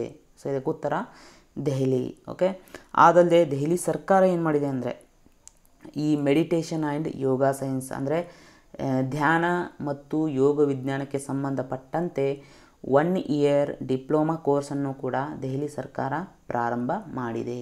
ಓಕೆ, ದೆಹಲಿ ಬಗ್ಗೆ ರೀಸೆಂಟಾಗಿ ನ್ಯೂಸನ್ನು ನೋಡೋದಾದರೆ ಸೊ ಇತ್ತೀಚೆಗೆ ಮುಖ್ಯಮಂತ್ರಿ ಕೋವಿಡ್-19 ಪರಿವಾರ್ ಆರ್ಥಿಕ್ ಸಹಾಯತ ಯೋಜನೆಯನ್ನು ದೆಹಲಿ ಸರ್ಕಾರ ಪ್ರಾರಂಭಿಸಿದೆ. ಅದೇ ರೀತಿ ಒಂದು ವ್ಯಾಕ್ಸಿನ್ ಅಭಿಯಾನವನ್ನು ಕೂಡ ಪ್ರಾರಂಭ ಮಾಡಿತ್ತು. ಅದ್ಯಾವುದು ಅಂದರೆ ಜಹಾನ್ ಓಟ್ ವಹಾನ್ ವ್ಯಾಕ್ಸಿನೇಷನ್. ಓಕೆ, ಅದೇ ರೀತಿ ಸೊ ಇತ್ತೀಚೆಗೆ ದೆಹಲಿ ಸರ್ಕಾರ ದೇಶಭಕ್ತಿ ಬಜೆಟ್, ಸೊ ದೇಶಭಕ್ತಿಯನ್ನು ಪ್ರತಿಬಿಂಬಿಸುವಂತಹ ಒಂದು ಬಜೆಟನ್ನು ಏನು ಮಾಡಿತ್ತು ಅಂದರೆ ಘೋಷಣೆ ಮಾಡಿತ್ತು. ಅಂದರೆ ನಾರ್ಮಲಾಗಿ ಪ್ರತಿ ವರ್ಷ ಏನು ಬಜೆಟನ್ನು ಘೋಷಣೆ ಮಾಡಿತ್ತು ಅದಕ್ಕೆ ಇದು ದೇಶಭಕ್ತಿ ಅನ್ನುವಂಥ ಹೆಸರನ್ನು ನೀಡಿತ್ತು. ಓಕೆ, ಕೇಳ್ಬೋದು ಎಕ್ಸಾಮಲ್ಲಿ. ಓಕೆ, 2020-21 ಅವಧಿಯಲ್ಲಿ ಚಿಲ್ಲರೆ ವ್ಯಾಪಾರ ಮತ್ತು MSME ಸಾಲದ ಬೆಳವಣಿಗೆಯ ವಿಷಯದಲ್ಲಿ ಸಾರ್ವಜನಿಕ ವಲಯ ಸಾಲ ನೀಡುವುದರಲ್ಲಿ ಯಾವ ಬ್ಯಾಂಕ್ ಉನ್ನತ ಸಾಧನೆ ಮಾಡಿದೆ? ಅಂದರೆ 2020-21 ಅವಧಿಯಲ್ಲಿ ಈ ಚಿಲ್ಲರೆ ವ್ಯಾಪಾರಕ್ಕೆ ಸಂಬಂಧಪಟ್ಟಂಗಾಗಿರ್ಬೋದು ಅಥವಾ MSME ವಲಯಕ್ಕೆ, ಓಕೆ, ಆ ವಲಯಗಳಿಗೆ ಸಾರ್ವಜನಿಕವಾಗಿ ಹೆಚ್ಚು ಸಾಲವನ್ನು ನೀಡುವುದರಲ್ಲಿ ಯಾವ ಬ್ಯಾಂಕ್ ಉನ್ನತ ಸಾಧನೆಯನ್ನು ಮಾಡಿದೆ ಅಂದರೆ ಸೊ ಅದು bank of Maharashtra. Okay, bank of Maharashtra ಇದರ ಕೇಂದ್ರ ಕಚೇರಿಯಲ್ಲಿದೆ ಅಂತ ಕೇಳ್ಬೋದು. ಕಾಮನ್ ಆಗಿ ಎಷ್ಟೋ ಬ್ಯಾಂಕ್ಗಳ ಕೇಂದ್ರ ಕಚೇರಿ ಮುಂಬೈನಲ್ಲಿರುತ್ತೆ, ಬಟ್ ಇದರ ಕೇಂದ್ರ ಕಚೇರಿ ಎಲ್ಲಿದೆ ಅಂದರೆ ಪುಣೆಯಲ್ಲಿ ಇದೆ. ಓಕೆ, ಕೆಳಗಿನ ಯಾವ ಸ್ಮಾರ್ಟ್ ಮೊಬೈಲ್ ತಯಾರಕ ಕಂಪನಿ ಧ್ವನಿಯನ್ನು ಬಳಸಿಕೊಂಡು ಸ್ಮಾರ್ಟ್ ಮೊಬೈಲ್ಗಳು ಚಾರ್ಜ್ ಆಗುವ ತಂತ್ರಜ್ಞಾನವನ್ನು ಕಂಡು ಹಿಡಿದಿವೆ? ಸೊ ನಿಮ್ಗೆ ಗೊತ್ತಿರ್ಬೋದು Xiaomi. Okay, Xiaomi mobile company ಏನು ಮಾಡಿದೆ ಅಂದರೆ ಸೊ ಈ ಧ್ವನಿಯನ್ನು ಬಳಕೆ ಮಾಡಿಕೊಂಡು ಸ್ಮಾರ್ಟ್ ಮೊಬೈಲ್ಗಳು ಚಾರ್ಜ್ ಆಗುವಂಥ ತಂತ್ರಜ್ಞಾನವನ್ನು ಕಂಡುಹಿಡಿದಿವೆ. ಹೇಗಂದರೆ ಸೊ ಏನಾದರೂ ಧ್ವನಿ ಇದ್ದರೆ ಸೊ ಅದರಲ್ಲಿ ಮೂಡುವಂಥ ವೈಬ್ರೇಷನ್ಗಳನ್ನು ಅಂದರೆ ಸೌಂಡ್ ವೇವ್ನಿಂದ ಮೂಡುವಂಥ ವೈಬ್ರೇಷನನ್ನು AC ಕರೆಂಟಾಗಿ ಕನ್ವರ್ಟ್ ಮಾಡುವಂಥ ಒಂದು ತಂತ್ರಜ್ಞಾನವನ್ನು ಶಿಯೋಮಿ ಮೊಬೈಲ್ ಕಂಪ್ನಿ ಬಳಕೆಗೆ ತರಲಿದೆ. ಓಕೆ, ಇರಾನ್ನ ಈ ಕೆಳಗಿನ ಯಾವ ಪರಮಾಣು ವಿದ್ಯುತ್ ಸ್ಥಾವರವನ್ನು ತಾತ್ಕಾಲಿಕವಾಗಿ ಮುಚ್ಚಲಾಗಿದೆ? ಓಕೆ, ಸೊ ಇರಾನ್ ಪದೇ ಪದೇ ಸುದ್ದಿಯಲ್ಲಿರುತ್ತೆ. ಅದರ ಸಲುವಾಗಿ ಅಂದರೆ ಈ ನ್ಯೂಕ್ಲಿಯರ್ ವಿಷಯಕ್ಕೆ ಸಂಬಂಧಪಟ್ಟಂತೆ. ಓಕೆ, ಸೊ ಇತ್ತೀಚೆಗೆ ಇರಾನ್ನ ಒಂದು ನ್ಯೂಕ್ಲಿಯರ್ ಪರಮಾಣು ವಿದ್ಯುತ್ ಸ್ಥಾವರವನ್ನು ತಾತ್ಕಾಲಿಕವಾಗಿ ಮುಚ್ಚಲಾಗಿತ್ತು. ಅದು ಯಾವುದಂದರೆ ಬುಷೇರ್ ಸ್ಥಾವರ. ಓಕೆ, ಇರಾನ್ನಲ್ಲಿ ಕಂಡುಬರುವಂಥ ಕೆಲವೊಂದು ಪ್ರಮುಖ ಪರಮಾಣು ಸ್ಥಾವರಗಳ ಬಗ್ಗೆ ಕ್ವಶನನ್ನು ಕೇಳುವಂಥ ಸಾಧ್ಯತೆ ಇದೆ. ಅದಲ್ಲದೆ ಮೋಸ್ಟ್ ಇಂಪಾರ್ಟೆಂಟ್ ಪರಮಾಣು ವಿದ್ಯುತ್ ಸ್ಥಾವರ ಎಲ್ಲಿದೆ ಅಂತ ಕೇಳ್ಬೋದು ಕ್ವಶನ್. ಓಕೆ, ನಾ ಮೋಸ್ಟ್ ಇಂಪಾರ್ಟೆಂಟ್ ಇರೋದನ್ನು ಸುದ್ದಿಯಲ್ಲಿರೋದನ್ನು ಹೇಳ್ತೀನಿ. ಒಂದನೇದು ಅರಾಕ್. ಓಕೆ, ಅರಾಕ್ ನ್ಯೂಕ್ಲಿಯರ್ ಸ್ಥಾವರ ಇದು ಕೂಡ ಇರಾನ್ನಲ್ಲಿದೆ. ಮತ್ತೊಂದು ಫೋರ್ಡೋ ನ್ಯೂಕ್ಲಿಯರ್ ಸ್ಥಾವರ ಇದು ಕೂಡ ಇರಾನ್ನಲ್ಲಿದೆ. ಇಸ್ಫಹಾನ್ ಇದು ಕೂಡ ಇರಾನ್ನಲ್ಲಿರುವಂಥ ಒಂದು ನ್ಯೂಕ್ಲಿಯರ್ ಸ್ಥಾವರ. ಓಕೆ, ಬುಷೇರ್ ಆಲ್ರೆಡಿ ಈಗಾಗಲೇ ನೋಡಿದ್ದೀವಿ, ಇದನ್ನೇ ಈಗ ತಾತ್ಕಾಲಿಕವಾಗಿ ಸ್ಥಗಿತಗೊಳಿಸಿರೋದು. ಓಕೆ, ಇಷ್ಟು ಇಂಪಾರ್ಟೆಂಟ್. ಓಕೆ, ಸೊ ಇರಾನ್ನ ರಾಜಧಾನಿ ಟೆಹರಾನ್. ಓಕೆ, ಒಡಿಶಾ CM ಪ್ರಾರಂಭಿಸಿದ ಆಶೀರ್ವಾದ್ ಯೋಜನೆಯಡಿ ಹೆತ್ತವರನ್ನು ಕಳೆದುಕೊಂಡಿರುವ ಅಥವಾ ಕುಟುಂಬಕ್ಕೆ ಆಧಾರವಾಗಿರುವ ಪೋಷಕರಲ್ಲಿ ಒಬ್ಬರನ್ನು ಕಳೆದುಕೊಂಡಿರುವ ಮಗು ತಿಂಗಳಿಗೆ ಪಡೆಯುವಂತಹ ಗರಿಷ್ಠ ಮೊತ್ತ ಎಷ್ಟು? ಸೊ ನಮಗಿದೆಲ್ಲ ಬೇಕಾಗಿಲ್ಲ. ಸೊ ಇದಕ್ಕೆ ಆನ್ಸರ್ ಆ್ಯಕ್ಚುಲಿ 2500. ಬಟ್ ನಮಗೆ ಬೇಕಾಗಿರೋದೇನೆಂದರೆ ಈ ಆಶೀರ್ವಾದ್ ಯೋಜನೆಯನ್ನು ಜಾರಿಗೆ ತಂದಂತಹ ರಾಜ್ಯ ಯಾವುದು? ಓಕೆ, ಒಡಿಶಾ. ಓಕೆ, ಇದನ್ನು ನೀವು ನೆನಪಿಟ್ಕೊಳ್ಳಿ. ಸೊ ಒಡಿಸ್ಸಾಗೆ ಸಂಬಂಧಪಟ್ಟಂತಹ ರೀಸೆಂಟ್ ಇಂಪಾರ್ಟೆಂಟ್ ಕರೆಂಟ್ ಅಫೇರ್ಸನ್ನು ನಾವು ನೋಡೋದಾದರೆ ಸೊ ಒಡಿಸ್ಸಾದ ಒಂದು ಸ್ಕೀಮ್ ಅಂದರೆ ಆರೋಗ್ಯ ವಿಮೆ ಯೋಜನೆ ಇದೆ. ಅದರ ಹೆಸರು ಏನಂದರೆ ಗೋಪಬಂಧು ಸಂಬಂಧಿಕ ಸ್ವಾಸ್ಥ್ಯ ಭೀಮಾ ಯೋಜನಾ. ಇದು ಯಾವ ರಾಜ್ಯದ ಆರೋಗ್ಯ ವಿಮೆ ಯೋಜನೆ ಅಂತ ಕೇಳ್ತಾರೆ? ಸೊ ಅದು ಒಡಿಸ್ಸಾದ್ದು. ಅದೇ ರೀತಿ ಇತ್ತೀಚೆಗೆ ಮಾಸ್ಕ್ ಅಭಿಯಾನವನ್ನು ಜಾರಿಗೊಳಿಸಿದಂತಹ ರಾಜ್ಯ ಯಾವುದು ಅಂತ ಕೇಳ್ತಾರೆ? ಸೊ ಅದು ಕೂಡ ಒಡಿಸ್ಸಾ. ಅದೇ ರೀತಿ ಇತ್ತೀಚೆಗೆ ಮೆಡಿಕಲ್ ಆಫೀಸರ್ಸ್ ರಿಟೈರ್ಮೆಂಟ್ ಏಜ್ ಏನಿದೆ 62 ಇತ್ತು, ಈಗ ಅದನ್ನು 65 ವರ್ಷಗಳಿಗೆ ಏರಿಸಲಾಗಿದೆ. ಆ ರಾಜ್ಯ ಯಾವುದು ಅಂತ ಕೇಳ್ತಾರೆ, ಒಡಿಸ್ಸಾ. ಅದೇ ರೀತಿ ಮಧುಬಾಬು ಪೆನ್ಷನ್ ಸ್ಕೀಮ್, ಇದು ಯಾವ ರಾಜ್ಯಕ್ಕೆ ಸಂಬಂಧಿಸಿದೆ ಅಂದರೆ ಇದು ಕೂಡ ಒಡಿಸ್ಸಾ. ಈ ಮಧುಬಾಬು ಪೆನ್ಷನ್ ಸ್ಕೀಮನ್ನು ತೃತೀಯ ಲಿಂಗಿಗಳಿಗೂ ಕೂಡ ಇತ್ತೀಚೆಗೆ ವಿಸ್ತರಿಸಿತ್ತು ಒಡಿಸ್ಸಾ ರಾಜ್ಯ ಸರ್ಕಾರ. Most important. ಓಕೆ, ಇತ್ತೀಚೆಗೆ ದೇಶದ ವಿವಿಧ ಭಾಗಗಳಲ್ಲಿ ಎಷ್ಟು ದಿವ್ಯಾಂಗತಾ ಕೇಂದ್ರಗಳನ್ನು ಸ್ಥಾಪಿಸುವುದಾಗಿ ಸರ್ಕಾರ ಘೋಷಿಸಿದೆ. ಸೊ ಒಟ್ಟಾರೆಯಾಗಿ ದೇಶದಾದ್ಯಂತ ಒಟ್ಟು 5 ದಿವ್ಯಾಂಗತಾ ಕೇಂದ್ರಗಳನ್ನು ಸ್ಥಾಪಿಸುವುದಾಗಿ ಸರ್ಕಾರ ಘೋಷಣೆ ಮಾಡಿದೆ. ಓಕೆ, ದಿವ್ಯಾಂಗತಾ ಅಂದರೆ ಸೊ ದೈಹಿಕ ವಿಕಲತೆಯನ್ನು ಹೊಂದಿರೋರಿಗಾಗಿ ಸೊ ಅವರಲ್ಲಿನ ಕ್ರೀಡಾ ಮನೋಭಾವವನ್ನು ಸ್ಫೂರ್ತಿಯನ್ನು ತುಂಬೋದಕ್ಕಾಗಿ ಈ ಕೇಂದ್ರಗಳನ್ನು ಸ್ಥಾಪಿಸೋದು. ಅದಲ್ಲದೆ ಈ ಪ್ಯಾರಾ ಒಲಿಂಪಿಕ್ಸ್ ಅಂದರೆ ದೈಹಿಕ ವಿಕಲತೆಯನ್ನು ಹೊಂದಿರೋರಿಗಾಗಿರುವಂತಹ ಕ್ರೀಡಾಕೂಟ ಪ್ಯಾರಾ ಒಲಿಂಪಿಕ್ಸ್. ಸೊ ಅಲ್ಲಿ ಇವರು ಪಾರ್ಟಿಸಿಪೇಟ್ ಮಾಡಬೇಕು ಹೆಚ್ಚಾಗಿ ಅನ್ನೋ ಉದ್ದೇಶದಿಂದ ಈ ಕೇಂದ್ರಗಳನ್ನು ಸ್ಥಾಪನೆ ಮಾಡಲಾಗುವುದು. ಸೊ ಈ ರೀತಿಯ ಒಂದು ಕೇಂದ್ರವನ್ನು ಆಲ್ರೆಡಿ ಅಹಮದಾಬಾದ್ನಲ್ಲಿ ಸ್ಥಾಪನೆ ಮಾಡಲಾಗಿದೆ. ಓಕೆ, ಹಾಗಾದರೆ ಈ ದಿವ್ಯಾಂಗತಾ ಕೇಂದ್ರಗಳನ್ನು ಸ್ಥಾಪನೆ ಮಾಡೋರು ಯಾರಪ್ಪ ಅಂದರೆ minister for social justice and empowerment. Okay, ಸಾಮಾಜಿಕ ನ್ಯಾಯ ಮತ್ತು ಸಬಲೀಕರಣ ಸಚಿವಾಲಯದ ಸಚಿವರಾದಂತಹ ತಾವರ್ಚಂದ್ ಗೆಹ್ಲೋಟ್ ಅವರು ಇವುಗಳನ್ನು ಉದ್ಘಾಟನೆ ಮಾಡಲಿದ್ದಾರೆ. Most important. ಓಕೆ, ಜೂನ್ 2021ರಲ್ಲಿ ನಡೆಯಲಿರುವಂತಹ G20 ಶಿಕ್ಷಣ ಮಂತ್ರಿಗಳ ಸಭೆಯಲ್ಲಿ ಭಾರತವನ್ನು ಯಾರು ಪ್ರತಿನಿಧಿಸಲಿದ್ದಾರೆ? ಸೊ G20 ಶಿಕ್ಷಣ ಮಂತ್ರಿಗಳ ಸಭೆ ಜೂನ್ ತಿಂಗಳಲ್ಲಿ ನಡೆಯಲಿದೆ. ಸೊ ಭಾರತದಿಂದ ಯಾರು ಪ್ರತಿನಿಧಿಸಲಿದ್ದಾರೆ ಅಂದರೆ so Sanjay Dhotre. So minister of state for education. Okay, ಅಂದರೆ ಕೇಂದ್ರ ಶಿಕ್ಷಣ ರಾಜ್ಯ ಸಚಿವರಾದಂತಹ ಸಂಜಯ್ ಧೋತ್ರೆ ಅವರು ಈ G20 ಶಿಕ್ಷಣ ಮಂತ್ರಿಗಳ ಸಭೆಯಲ್ಲಿ ಭಾರತವನ್ನು ಪ್ರತಿನಿಧಿಸಲಿದ್ದಾರೆ. ಹಾಗಾದರೆ ಈ ಬಾರಿ ಅಂದರೆ 2021ರಲ್ಲಿ G20 ಅಧ್ಯಕ್ಷತೆಯನ್ನು ವಹಿಸಿಕೊಂಡಿರುವಂಥ ರಾಷ್ಟ್ರ ಯಾವುದು? So Italy. Most important. Okay, ಹಾಗಾದರೆ G20 ಬಗ್ಗೆ ಸ್ವಲ್ಪ ನೋಡೋಣ. ಸೊ ಈ ಒಕ್ಕೂಟ ಸ್ಥಾಪನೆಯಾಗಿದ್ದು 1999ರಲ್ಲಿ. ಓಕೆ, ಸೊ ಇದರ ಸದಸ್ಯ ರಾಷ್ಟ್ರಗಳು 19+1 ಅಂದರೆ 19 ರಾಷ್ಟ್ರಗಳು, 1 ಯುರೋಪಿಯನ್ ಯೂನಿಯನ್. ಸೊ ಇದು ಕೂಡ ಒಂದು ಒಕ್ಕೂಟ. ಒಟ್ಟಾರೆಯಾಗಿ 27 ರಾಷ್ಟ್ರಗಳು ಈ ಒಕ್ಕೂಟದಲ್ಲಿ ಇದೆ. ಓಕೆ, ಅದೇ ರೀತಿ ಸೊ ಇತ್ತೀಚಿನ ರೀಸೆಂಟ್ ಸಮಾವೇಶಗಳು ಅಂದರೆ 2019ರಲ್ಲಿ 14ನೇ ಸಮಾವೇಶ ಜಪಾನಿನ ಒಸಾಕಾದಲ್ಲಿ ನಡೆದಿತ್ತು. 2020ರಲ್ಲಿ ಸೌದಿ ಅರೇಬಿಯಾ G20 ಅಧ್ಯಕ್ಷತೆಯನ್ನು ವಹಿಸಿಕೊಂಡಿತ್ತು. 2021ರಲ್ಲಿ ಈಗಾಗಲೇ ಹೇಳಿದಂಗೆ ಇಟಲಿ, 2022ರಲ್ಲಿ Bharat. Okay, ICMR national institute of nutrition ಸಹಭಾಗಿತ್ವದಲ್ಲಿ ಯಾವ ರಾಜ್ಯದಲ್ಲಿ ಮೊದಲ ಬಾರಿಗೆ ಸೆರೋ ಕಣ್ಗಾವಲು ಸಮೀಕ್ಷೆಯನ್ನು ನಡೆಸಲಾಗುತ್ತಿದೆ? ಮೊದಲಾಗಿ ಸೆರೋ ಕಣ್ಗಾವಲು ಸಮೀಕ್ಷೆ. ಸೆರೋ ಅನ್ನೋದು ಬ್ಲಡ್ಗೆ ಸಂಬಂಧಪಟ್ಟಂತಹ ಒಂದು ವರ್ಡ್. ಓಕೆ, ಸೊ ಈ ಬ್ಲಡ್ ಗ್ರೂಪ್ಗಳನ್ನು ಅಧ್ಯಯನ ಮಾಡೋದ್ರ ಮೂಲಕ ಅಥವಾ ಯಾವ ಬ್ಲಡ್ ಗ್ರೂಪ್ ಎಷ್ಟಿವೆ, ಯಾವ ಬ್ಲಡ್ ಗ್ರೂಪ್ಗೆ ಹೆಚ್ಚಾಗಿ ಯಾವ ರೋಗಗಳು ತಗಲ್ತಾ ಇದ್ದಾರೆ, ಯಾವ ಬ್ಲಡ್ ಗ್ರೂಪ್ ಇರೋರು ಹೆಚ್ಚಾಗಿ ರೋಗಗಳಿಗೆ ತುತ್ತಾಗ್ತಾ ಇದ್ದಾರೆ ಎನ್ನುವಂಥ ಸಮೀಕ್ಷೆಗಳನ್ನು ಇಲ್ಲಿ ನಡೆಸಲಾಗುತ್ತೆ. ಯಾವ ಇನ್ಸ್ಟಿಟ್ಯೂಟ್ನ ಸಹಭಾಗಿತ್ವದಲ್ಲಿ? ICMR national institute of nutrition. ಆದರೆ ಯಾವ ರಾಜ್ಯ? ಸೊ ತೆಲಂಗಾಣ. ಓಕೆ, ಸೊ ಇವರು 6ರಿಂದ 9 ವರ್ಷದೊಳಗಿನ ಮಕ್ಕಳಲ್ಲಿ ಈ ಸೆರೋ ಕಣ್ಗಾವಲು ಸಮೀಕ್ಷೆಯನ್ನು ಪ್ರಮುಖವಾಗಿ ನಡೆಸಲಿದ್ದಾರೆ. ಸೊ ಹಾಗಾದರೆ ಭಾರತೀಯ ವೈದ್ಯಕೀಯ ಸಂಶೋಧನಾ ಮಂಡಳಿ. Okay, Indian medical research council. So ಇದ್ರ ಬಗ್ಗೆ ಹೇಳೋದಾದರೆ ಇದು ಸ್ಥಾಪನೆ ಆಗಿದ್ದು 1911ರಲ್ಲಿ. ಕೇಂದ್ರ ಕಚೇರಿ ನವದೆಹಲಿಯಲ್ಲಿದೆ. ಪ್ರಸ್ತುತ ನಿರ್ದೇಶಕರು ಯಾರಪ್ಪ ಅಂದರೆ ಬಲರಾಮ್ ಭಾರ್ಗವ್ ಅವರು. ಇತ್ತೀಚೆಗೆ ಶಾಲಾ ವಿದ್ಯಾರ್ಥಿಗಳನ್ನು ಲೈಂಗಿಕ ಕಿರುಕುಳದಿಂದ ರಕ್ಷಿಸಲು ಯಾವ ರಾಜ್ಯವು ಮಾರ್ಗಸೂಚಿಗಳನ್ನು ಬಿಡುಗಡೆ ಮಾಡಿದೆ? ಸೊ ಇದಕ್ಕೆ ಸರಿಯಾದ ಉತ್ತರ ತಮಿಳುನಾಡು. ಸೊ ಇದರ ಪ್ರಕಾರ ಪ್ರತಿ ಶಾಲೆಯಲ್ಲಿ 8 ಸದಸ್ಯರ ಒಂದು ವಿದ್ಯಾರ್ಥಿ ಸಂರಕ್ಷಣಾ ಸಲಹೆಗಾರರ ಗುಂಪನ್ನು ರೆಡಿ ಮಾಡಬೇಕು. Okay, most important. So Tamil Nadu ಬಗ್ಗೆ ಸ್ವಲ್ಪ ಲೈಟಾಗಿ ನೋಡೋದಾದರೆ ಸೊ ರೀಸೆಂಟಾಗಿ 2ನೇ ರಾಷ್ಟ್ರೀಯ ಜಲ ಪ್ರಶಸ್ತಿಗಳನ್ನು ಘೋಷಣೆ ಮಾಡಿರ್ತವೆ. ಅಂದರೆ ಸೆಕೆಂಡ್ ನ್ಯಾಷನಲ್ ವಾಟರ್ ಅವಾರ್ಡ್ಸನ್ನು ಘೋಷಣೆ ಮಾಡಲಾಗಿತ್ತು. ಅದರಲ್ಲಿ ತಮಿಳುನಾಡು ಪ್ರಥಮ ಸ್ಥಾನವನ್ನು ಪಡ್ಕೊಂಡಿತ್ತು ಅಂದರೆ 2020ರಲ್ಲಿ. ಓಕೆ, ಅದೇ ರೀತಿ ಇತ್ತೀಚೆಗೆ ತಮಿಳುನಾಡು ಒಂದು ಘೋಷಣೆಯನ್ನು ಮಾಡಿತ್ತು. ಅಂದರೆ ಎಲೆಕ್ಟ್ರಿಕ್ ವೆಹಿಕಲ್ಗಳ ಮೇಲೆ 100% ಮೋಟಾರ್ ವೆಹಿಕಲ್ ಟ್ಯಾಕ್ಸನ್ನು ವಿನಾಯಿತಿಯನ್ನು ನೀಡುವಂಥ ಒಂದು ಘೋಷಣೆಯನ್ನು ತಮಿಳುನಾಡು ರಾಜ್ಯ ಸರ್ಕಾರ ಮಾಡಿತ್ತು. ಸೊ ತಮಿಳುನಾಡಲ್ಲಿ ಇತ್ತೀಚೆಗೆ ಎಲೆಕ್ಷನ್ ಕೂಡ ನಡೆದಿತ್ತು ವಿಧಾನಸಭೆಗೆ. ಸೊ ನೂತನ CM ಆಗಿ MK ಸ್ಟಾಲಿನ್ ಅವರು ಆಯ್ಕೆಯಾಗಿದ್ದಾರೆ. ಅವರ ಪಕ್ಷ ಯಾವುದಪ್ಪ ಅಂದರೆ DMK ಅಂದರೆ ದ್ರಾವಿಡ ಮುನ್ನೇತ್ರ ಕಜಗಂ. ಜೂನ್ 2021ರಲ್ಲಿ ಸಾರ್ವಜನಿಕ ಆರೋಗ್ಯ ಸೇವೆಗಳಲ್ಲಿನ ಇವರ ಬದ್ಧತೆಗಾಗಿ ಪ್ರತಿಷ್ಠಿತ central European university open society ಪ್ರಶಸ್ತಿಯನ್ನು ಪಡೆದವರು ಯಾರು? ಓಕೆ, ಸೊ ಈ ಕೋವಿಡ್ ಟೈಮಲ್ಲಿ ಬಹಳಷ್ಟು ಸುದ್ದಿಯಲ್ಲಿದ್ದರು. ಅವರು ಕೇರಳದ ಆರೋಗ್ಯ ಸಚಿವೆಯಾಗೂ ಕೂಡ ಕಾರ್ಯವನ್ನು ನಿರ್ವಹಿಸಿದ್ರು. ಅವರೇ KK ಶೈಲಜಾ. ಓಕೆ, ಈಗ ಅವರು ಕೇರಳದ ಆರೋಗ್ಯ ಸಚಿವರಾಗಿ ಇಲ್ಲ. ಓಕೆ, ಸೊ ಅವ್ರ ಬದಲಿಗೆ ಹೊಸ ವ್ಯಕ್ತಿಯೊಬ್ಬರು ನೇಮಕ ಆಗಿದ್ದಾರೆ. ವಿಶ್ವ ಸಿಕಲ್ ಸೆಲ್ ಡಿಸೀಸ್ ದಿನವನ್ನು ಯಾವಾಗ ಆಚರಿಸಲಾಗುತ್ತೆ? So world sickle cell disease ಡೇಯನ್ನು ಪ್ರತಿ ವರ್ಷ ಜೂನ್ 19ರಂದು ಆಚರಣೆ ಮಾಡಲಾಗುತ್ತೆ. ಸೊ ಇದರ ಪ್ರಯುಕ್ತವಾಗಿ ಮಿನಿಸ್ಟ್ರಿ ಆಫ್ ಟ್ರೈಬಲ್ ಅಫೇರ್ಸ್ ಅಂದರೆ ಬುಡಕಟ್ಟು ವ್ಯವಹಾರಗಳ ಸಚಿವಾಲಯ ಏನು ಮಾಡಿತ್ತು ಅಂದರೆ ಒಂದು ಆನ್ಲೈನ್ ನ್ಯಾಷನಲ್ ಕಾನ್ಕ್ಲೇವನ್ನು ಏರ್ಪಡಿಸಿತ್ತು. So sickle cell disease in India ಎನ್ನುವ ವಿಷಯದ ಕುರಿತು ಒಂದು ನ್ಯಾಷನಲ್ ಕಾನ್ಕ್ಲೇವನ್ನು ಏರ್ಪಡಿಸಿತ್ತು. ಹಾಗಾದರೆ ಈ ಸಿಕಲ್ ಸೆಲ್ ಡಿಸೀಸ್ ಅನ್ನೋದು ಏನಪ್ಪ ಅಂದರೆ ಇದೊಂದು ಆನುವಂಶಿಕ ರೋಗ.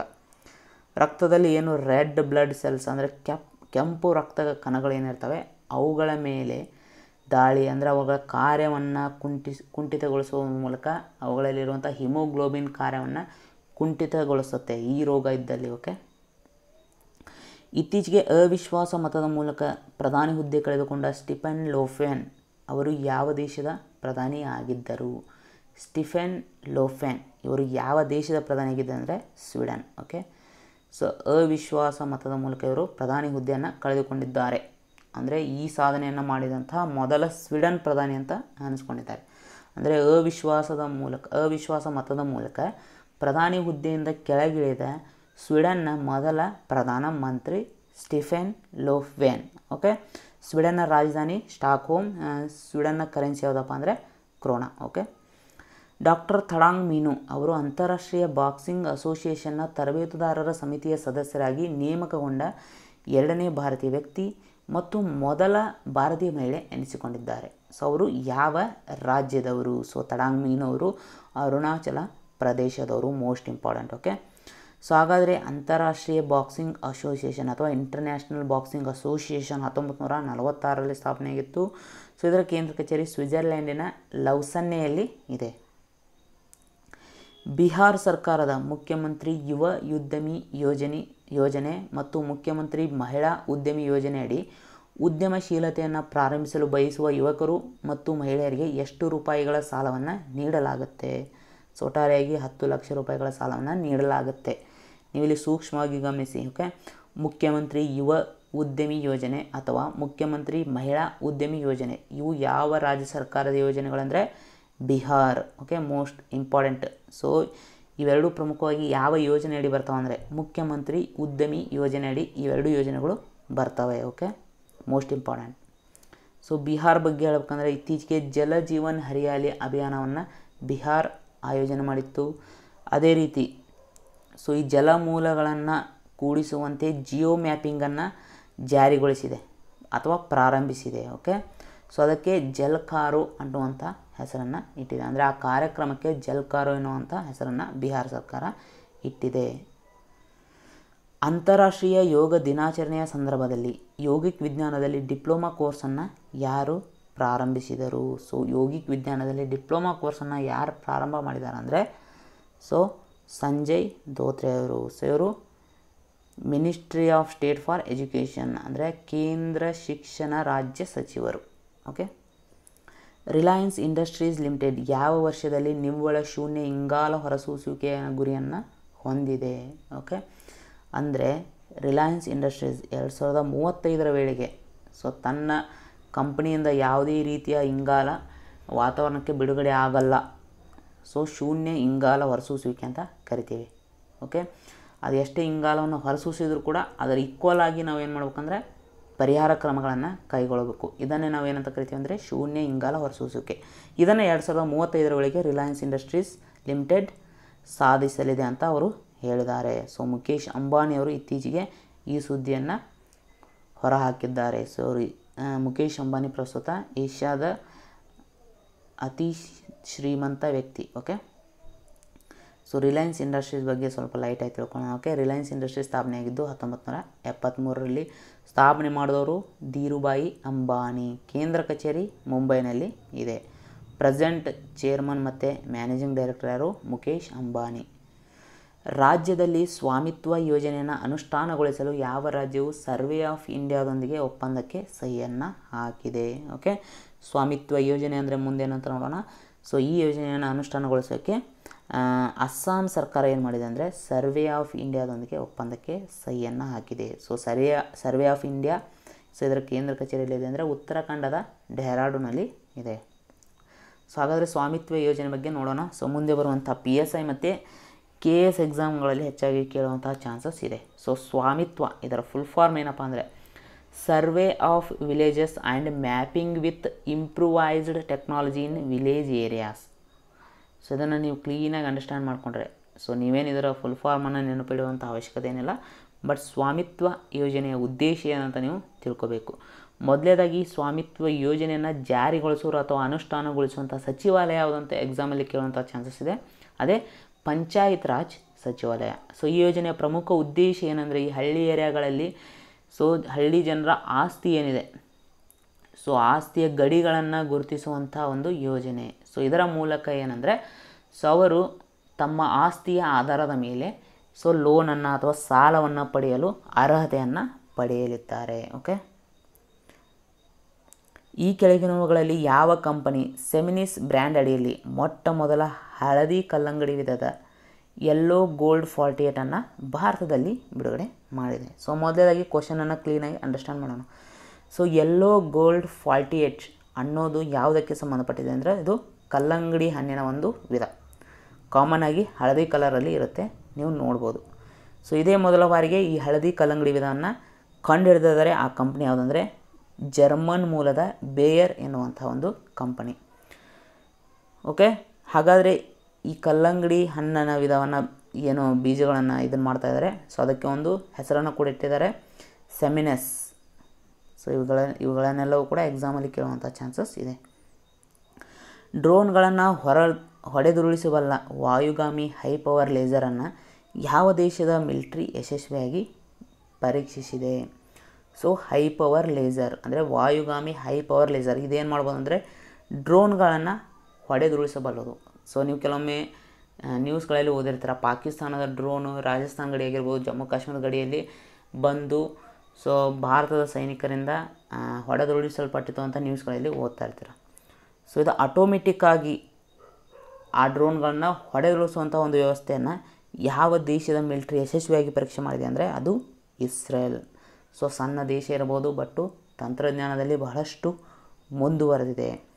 ಸೊ ಈ ಥರದ ಪರೀಕ್ಷೆನ ರೀಸೆಂಟಾಗಿ ಏನು ಮಾಡಿತ್ತು ಅಂದರೆ ಮೆಡಿಟರೇನಿಯನ್ ಸಮುದ್ರದಲ್ಲಿ ಕೈಗೊಂಡಿತ್ತು. ಯಾಕಂದರೆ ಮೆಡಿಟರೇನಿಯನ್ ಸಮುದ್ರಕ್ಕೆ ಇಸ್ರೇಲ್ ದೇಶವು ಗಡಿಯನ್ನು ಹೊಂದಿದೆ. ಸೊ ಮ್ಯಾಪಲ್ಲಿ ನೋಡಿದಾಗ ನಿಮಗೆ ಕ್ಲೀನಾಗಿ ಗೊತ್ತಾಗುತ್ತೆ. ಸೊ ಇದು ಮೆಡಿಟರೇನಿಯನ್ ಸಮುದ್ರ. ಇಲ್ಲಿ ಕಂಡುಬರುವಂಥ ದೇಶ ಯಾವುದಂದರೆ ಇಸ್ರೇಲ್. ಸೊ ಇತ್ತೀಚೆಗೆ ಬಹಳಷ್ಟು ಸುದ್ದಿಯಲ್ಲಿತ್ತು ಯಾವುದಂದರೆ ಗಾಜಾ ಸ್ಟ್ರಿಪ್ ಅಥವಾ ಗಾಜಾ ಪಟ್ಟಿ ಯಾವ ದೇಶದಲ್ಲಿ ಕಂಡುಬರುತ್ತೆ ಅಂದರೆ ಇಸ್ರೇಲ್ ದೇಶದಲ್ಲಿ. ಅದೇ ರೀತಿ ವೆಸ್ಟ್ ಬ್ಯಾಂಕ್ ಎನ್ನುವಂಥ ಪ್ರದೇಶ ಕೂಡ ಸುದ್ದಿಯಲ್ಲಿತ್ತು. ಸೊ ಅದು ಕೂಡ ಇಸ್ರೇಲ್ ದೇಶದಲ್ಲಿ ಕಂಡುಬರುತ್ತೆ. ಯಾವ ಎರಡು ದೇಶಗಳ ನಡುವೆ ವಿವಾದಿತ ಪ್ರದೇಶ ಅಂದರೆ ಪ್ಯಾಲೆಸ್ತೀನ್ ಮತ್ತು ಇಸ್ರೇಲ್ ನಡುವಿನ ವಿವಾದಿತ ಪ್ರದೇಶ ಇದಾಗಿದೆ.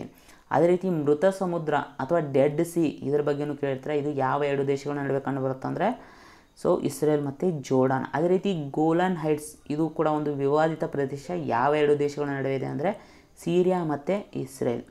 ಅದೇ ರೀತಿ ಸಿನೈ ಪೆನೆನ್ಸುಲಾ ಸೊ ಅಥವಾ ಸಿನೈ ಪ್ರಸ್ಥಭೂಮಿ ಇದು ಯಾವ ಎರಡು ದೇಶಗಳ ನಡುವೆ ಕಂಡುಬರುತ್ತೆ ಅಂತ ಪ್ರಶ್ನೆಯನ್ನು ಕೇಳ್ತಾರೆ. ಸೊ ಇದು ಇಸ್ರೇಲ್ ಮತ್ತು ಈಜಿಪ್ಟ್ ದೇಶದ ನಡುವೆ ಈ ಸಿನೈ ಪೆನೆನ್ಸುಲಾ ಕಂಡುಬರುತ್ತೆ. Most important. ಅದೇ ರೀತಿ ಇಸ್ರೇಲ್ಗೆ ಸಂಬಂಧಪಟ್ಟಂತೆ ರೀಸೆಂಟಾಗಿ ಇಸ್ರೇಲ್ನ ನೂತನ ಪ್ರಧಾನಿಯೊಬ್ಬರು ಆಯ್ಕೆಯಾಗಿದ್ದಾರೆ. ಅವರ ಹೆಸರು Naftali Bennett. Okay, most important.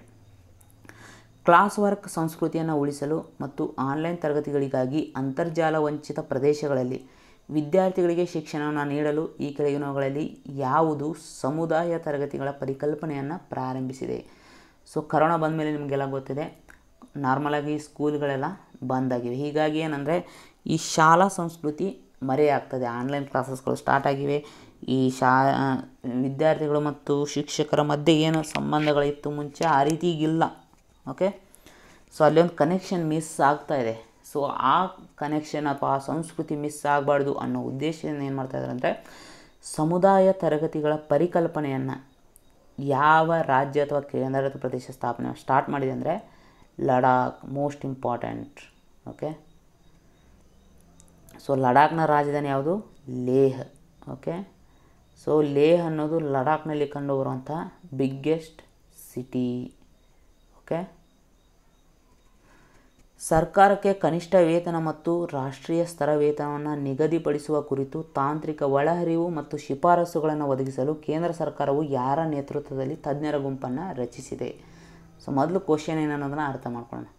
Okay, ಎಷ್ಟೋ ಜನ ಏನು ಮಾಡ್ತಾರೆ ಅಂದರೆ ಕ್ವಶನನ್ನೇ ಅರ್ಥ ಮಾಡ್ಕೊಳ್ಳೋರು, ಬಟ್ ಆನ್ಸರನ್ನು ನೆನಪಿಟ್ಕೊಳ್ಳೋಂಥ ಪ್ರಯತ್ನ ಮಾಡ್ತಾರೆ. ಎಕ್ಸಾಮ್ಗಳಲ್ಲಿ ಕನ್ಫ್ಯೂಸ್ ಆಗುತ್ತೆ. ಸೊ ನಿಮ್ಗೆ ಗೊತ್ತಿರ್ಬೋದು, ಬೇರೆ ಬೇರೆ ರಾಜ್ಯಗಳಲ್ಲಿ ಏನಿದೆ ಅಂದರೆ ಬೇರೆ ಬೇರೆ ಥರ ಕೂಲಿಯನ್ನು ನೀಡಲಾಗುತ್ತೆ. ಓಕೆ, ನಮ್ಮ ಕರ್ನಾಟಕದಲ್ಲಿ ಒಂಥರ ಕೂಲಿ ಇರುತ್ತೆ, ಪಕ್ಕದ ರಾಜ್ಯದಲ್ಲಿ ಹೋದರೆ ಒಂಥರ ಕೂಲಿ ಇರುತ್ತೆ. ಅದೇ ರೀತಿ ಮಹಿಳೆಯರಿಗೆ ಒಂದೊಂದು ರಾಜ್ಯಗಳಲ್ಲಿ ಒಂದೊಂದು ಥರ ಕೂಲಿ ಇರುತ್ತೆ.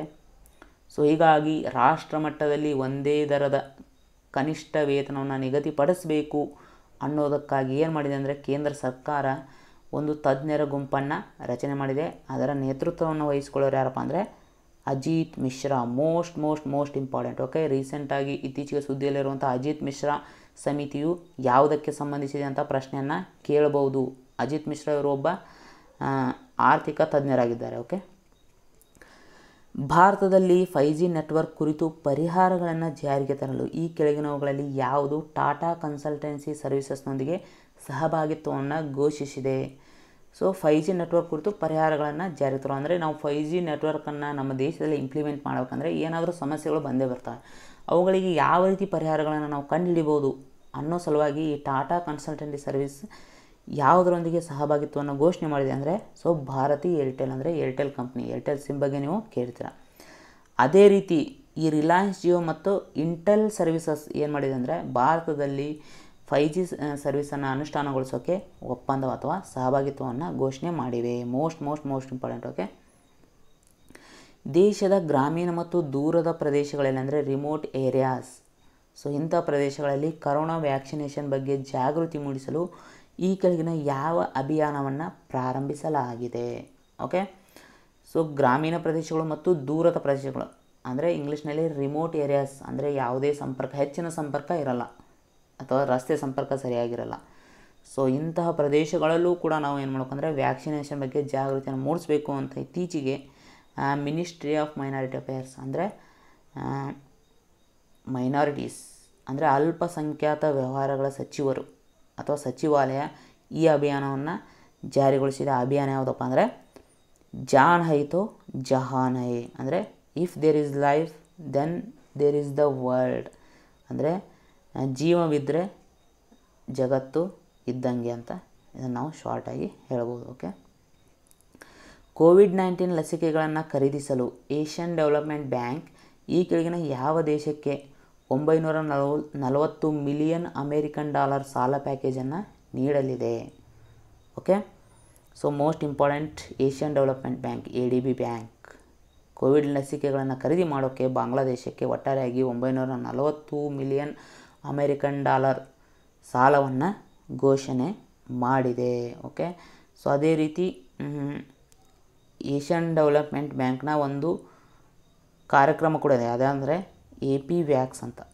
ಸೊ ಇದನ್ನು ಕೂಡ ಪ್ರಶ್ನೆಯನ್ನು ಕೇಳಬಹುದು. AP ವ್ಯಾಕ್ಸ್ ಅನ್ನುವಂಥ ಕಾರ್ಯಕ್ರಮ ಯಾವ ಬ್ಯಾಂಕಿಗೆ ಸಂಬಂಧಪಟ್ಟಿದೆ ಅಂತ. ಸೊ ಇದು ಫುಲ್ ಫಾರ್ಮನ್ನು ತಿಳ್ಕೊಳ್ಳಿ, Asia Pacific Vaccine Access Facility ಅಂತ. Okay, most important. So Asian Development Bank ಬಗ್ಗೆ ನಾವು ಸ್ವಲ್ಪ ನೋಡೋಣ. ಸ್ಥಾಪನೆಯಾಗಿದ್ದು 1966 ಡಿಸೆಂಬರ್ 19ರಂದು. ಓಕೆ, ಇದರ ಕೇಂದ್ರ ಕಚೇರಿ ಫಿಲಿಪೈನ್ಸ್ನ ಮನಿಲಾದಲ್ಲಿ ಇದೆ. ಓಕೆ, ಏಷ್ಯನ್ ಡೆವಲಪ್ಮೆಂಟ್ ಬ್ಯಾಂಕಲ್ಲಿ ಓಕೆ ಕೇವಲ ಏಷ್ಯಾದ ರಾಷ್ಟ್ರಗಳು ಸದಸ್ಯತ್ವವನ್ನು ಹೊಂದಿಲ್ಲ. ಸೊ ಏಷ್ಯಾ ಖಂಡವನ್ನು ಹೊರತುಪಡಿಸಿ ಬೇರೆ ಖಂಡದ ರಾಷ್ಟ್ರಗಳು ಕೂಡ ಸದಸ್ಯತ್ವವನ್ನು ಹೊಂದಿವೆ. ಓಕೆ, ಹಾಗಾದರೆ ಏಷ್ಯನ್ ಡೆವಲಪ್ಮೆಂಟ್ ಬ್ಯಾಂಕಲ್ಲಿ ಅತಿ ಹೆಚ್ಚು ಷೇರುಗಳನ್ನು ಹೊಂದಿರುವಂಥ ರಾಷ್ಟ್ರಗಳು ಜಪಾನ್ ಮತ್ತು ಅಮೇರಿಕಾ. ಇವೆರಡು ತಲಾ 15.571% ಷೇರುಗಳನ್ನು ಹೊಂದಿವೆ. ಓಕೆ, 3ನೇ ಸ್ಥಾನದಲ್ಲಿ ಚೀನಾ ಇದ್ದರೆ 4ನೇ ಸ್ಥಾನದಲ್ಲಿ ನಮ್ಮ ಭಾರತ ಇದೆ. ಪ್ರೆಸೆಂಟ್ ಸದಸ್ಯ ರಾಷ್ಟ್ರಗಳು 68. ಓಕೆ, ನೀವು ಅಪ್ಡೇಟ್ ಆಗಬೇಕಾಗಿರುತ್ತೆ. ಯಾವುದಾದ್ರೂ ಒಂದು ಹೊಸ ರಾಷ್ಟ್ರ ಏಷ್ಯನ್ ಡೆವಲಪ್ಮೆಂಟ್ ಬ್ಯಾಂಕ್ನ ಸದಸ್ಯತ್ವವನ್ನು ಪಡ್ಕೋಬೋದು. ಸೊ ಆಗ ಸದಸ್ಯ ರಾಷ್ಟ್ರಗಳ ಸಂಖ್ಯೆ ಹೆಚ್ಚಾಗ್ಬೋದು. ಕೃಷಿ ಕ್ಷೇತ್ರ ಮತ್ತು ಸಂಬಂಧಿತ ಕ್ಷೇತ್ರಗಳಲ್ಲಿ ಸಹಕಾರಕ್ಕಾಗಿ ಭಾರತ ಈ ಕೆಳಗಿನ ಯಾವ ದೇಶದೊಂದಿಗೆ ಒಪ್ಪಂದಕ್ಕೆ ಸಹಿಯನ್ನು ಹಾಕಿದೆ? Most important. ಓಕೆ, ಕೃಷಿ ಕ್ಷೇತ್ರ ಮತ್ತು ಸಂಬಂಧಿತ ಕ್ಷೇತ್ರಗಳಲ್ಲಿ ಸಹಕಾರಕ್ಕಾಗಿ ಭಾರತ ಇತ್ತೀಚೆಗೆ ಫಿಜಿ ದೇಶದೊಂದಿಗೆ ಒಪ್ಪಂದಕ್ಕೆ ಸಹಿಯನ್ನು ಹಾಕಿದೆ. ಸೊ PG ದೇಶ ಎಲ್ಲಿ ಕಂಡುಬರುತ್ತೆ? ಸೊ ಆಸ್ಟ್ರೇಲಿಯಾ ಪಕ್ಕದಲ್ಲಿ. ಸೊ ನಿಮಗೆ PG ರಾಷ್ಟ್ರ ಕಂಡುಬರುತ್ತೆ. ಓಕೆ, ಸೊ PG ರಾಷ್ಟ್ರದ ರಾಜಧಾನಿ ಸುವಾ.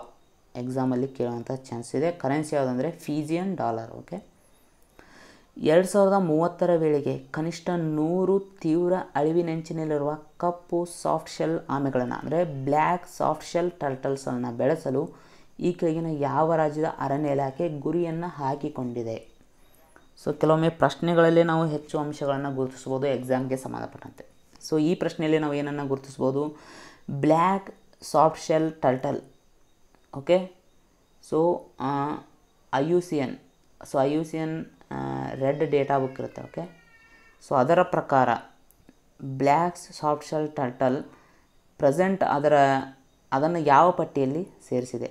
ಸೊ ತೀವ್ರ ಅಳಿವಿನಂಚಿನಲ್ಲಿರುವಂಥ ಪಟ್ಟಿಯಲ್ಲಿ ಇದನ್ನು ಸೇರಿಸಲಾಗಿದೆ, ಅಂದರೆ ಕ್ರಿಟಿಕಲಿ ಎಂಡೇಂಜರ್ಡ್ ಸ್ಪೀಸಸ್. ಹಾಗಾದರೆ ಇಂತಹ 100 ಕಪ್ಪು ಸಾಫ್ಟ್ ಶೆಲ್ ಆಮೆಗಳನ್ನು ಬೆಳೆಸೋಕ್ಕೆ ಯಾವ ರಾಜ್ಯದ ಅರಣ್ಯ ಇಲಾಖೆ ಗುರಿಯನ್ನು ಹಾಕಿಕೊಂಡಿದೆ ಅಂದರೆ ಅದು ಅಸ್ಸಾಂ. ಅದು ಕೂಡ 2030 ವೇಳೆಗೆ. ಇದಕ್ಕಾಗಿ ಕೆಲವೊಂದು NGOಗಳೊಂದಿಗೆ ಒಪ್ಪಂದವನ್ನು ಕೂಡ ಮಾಡಿದೆ. ಸೊ ಆ NGOಗಳು ಯಾವುದಂದರೆ ಟರ್ಟಲ್ ಸರ್ವೈವಲ್ ಅಲಯನ್ಸ್ ಇಂಡಿಯಾ ಮತ್ತು ಹೆಲ್ಪ್ ಗ್ರೂಪ್. ಓಕೆ, ಸೈಟ್ಸ್ ಪಟ್ಟಿ ಅಂತ ಬರುತ್ತೆ. ಸೊ ಈ ಸೈಟ್ಸ್ ಪಟ್ಟಿಯಲ್ಲಿ ಅಪೆಂಡಿಕ್ಸ್ 1ರಲ್ಲಿ ಈ ಪ್ರಭೇದವನ್ನು ಸೇರಿಸಲಾಗಿದೆ. ಒಟ್ಟಾರೆಯಾಗಿ ಭಾರತದ ಜಲಮೂಲಗಳಲ್ಲಿ 5 ಪ್ರಭೇದದ ಆಮೆಗಳು ಕಂಡುಬರುತ್ತವೆ. ಓಕೆ, ಎಕ್ಸಾಮಲ್ಲಿ ಕೇಳಬಹುದು. ಯಾವ ದೇಶದ ಅಧ್ಯಕ್ಷರು ಇತ್ತೀಚೆಗೆ ತಮ್ಮ ದೇಶಕ್ಕೆ ಹೊಸ ಸಂವಿಧಾನವನ್ನು ಅಳವಡಿಸಿಕೊಳ್ಳುವುದಾಗಿ ಮಾಹಿತಿಯನ್ನು ನೀಡಿದ್ದಾರೆ? ಸೊ ಚೀಲಿ ದೇಶದ ಅಧ್ಯಕ್ಷರು ಇತ್ತೀಚೆಗೆ ಘೋಷಣೆಯನ್ನು ಮಾಡಿದ್ದಾರೆ, ನಮ್ಮ ದೇಶಕ್ಕೆ ಹೊಸ ಸಂವಿಧಾನವನ್ನು ನಾವು ಅಳವಡಿಕೆ ಮಾಡ್ಕೋತೀವಿ ಅಂತ ಹೇಳಿದ್ದಾರೆ. ಸೊ ಹಾಗಾದರೆ ಚೀಲಿ ದೇಶದ ಪ್ರೆಸೆಂಟ್ ಅಧ್ಯಕ್ಷರಾರು ಸೆಬಾಸ್ಟಿಯನ್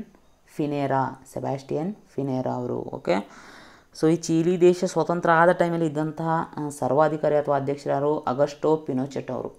ಆ ಸಂದರ್ಭದಲ್ಲಿ ಸಂವಿಧಾನವನ್ನು ರಚನೆ ಮಾಡಿದರು. ಸೊ ಈಗ ಅದನ್ನು ಬದಲಾವಣೆ ಮಾಡೋಕ್ಕೆ ಈಗಿನ ಅಧ್ಯಕ್ಷರು ಹೊರಟಿದ್ದಾರೆ. ಹಾಗಾದರೆ ಚೀಲಿಯ ರಾಜಧಾನಿ ಸ್ಯಾಂಟಿಯಾಗೋ. Currency peso.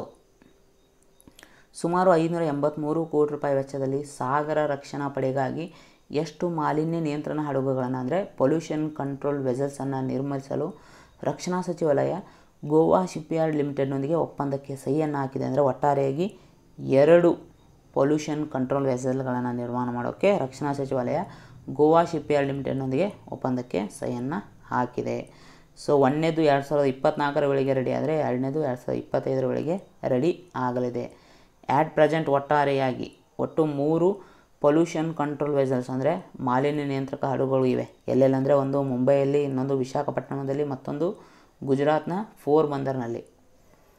ಒಡಿಸ್ಸಾದಲ್ಲಿ ಒಟ್ಟು ಎಷ್ಟು ಜಾತಿಯ ಮೊಸಳೆಗಳು ಕಂಡುಬರುತ್ತವೆ? ಸೊ ಒಡಿಸ್ಸಾದಲ್ಲಿ ಒಟ್ಟಾರೆಯಾಗಿ 3 ಜಾತಿಯ ಮೊಸಳೆಗಳು ಕಂಡುಬರುತ್ತವೆ. ಅಂದರೆ 3 ಜಾತಿಯ ಮೊಸಳೆಗಳು ಕಂಡುಬರುವಂಥ ಭಾರತದ ಏಕೈಕ ರಾಜ್ಯ ಯಾವುದಂದರೆ ಅದೇ ಒಡಿಸ್ಸಾ. Most important.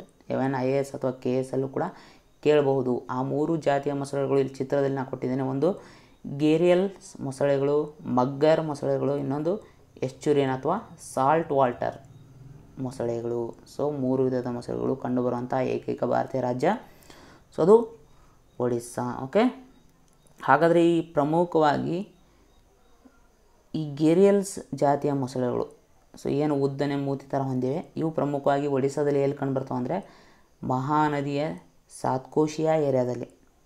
ಅದೇ ರೀತಿ ಮಗ್ಗರ್ ಜಾತಿಯ ಮೊಸಳೆಗಳು ಒಡಿಸ್ಸಾದಲ್ಲಿ ಪ್ರಮುಖವಾಗಿ ಎಲ್ಲಿ ಕಂಡುಬರ್ತವೆ ಅಂದರೆ ಬೀತರ್ಕನಿಕಾ ನ್ಯಾಷನಲ್ ಪಾರ್ಕ್. ಇದನ್ನು ಕೂಡ ಎಕ್ಸಾಮಲ್ಲಿ ಕೇಳ್ಬೋದು. ಬೀತರ್ಕನಿಕಾ ನ್ಯಾಷನಲ್ ಪಾರ್ಕ್ ಯಾವ ರಾಜ್ಯದಲ್ಲಿ ಕಂಡುಬರುತ್ತೆ ಅಂತ. ಅದೇ ರೀತಿ ಸಾಲ್ಟ್ ವಾಟರ್ ಕ್ರೊಕೊಡೈಲ್ಸ್ ಸಾಮಾನ್ಯವಾಗಿ ಈ ಚಿಲ್ಕಾ ಲೇಕ್ಗಳಲ್ಲಿ ಕಂಡುಬರ್ತವೆ. Most important. ಓಕೆ, ಲಾರೆಲ್ ಹಬಾರ್ಡ್ ಅವರು ಯಾವ ಆಟಕ್ಕೆ ಸಂಬಂಧಿಸಿದ್ದಾರೆ? ಸೊ ಲಾರೆಲ್ ಹಬಾರ್ಡ್ ಇವರೊಬ್ಬ ತೃತೀಯ ಲಿಂಗಿ.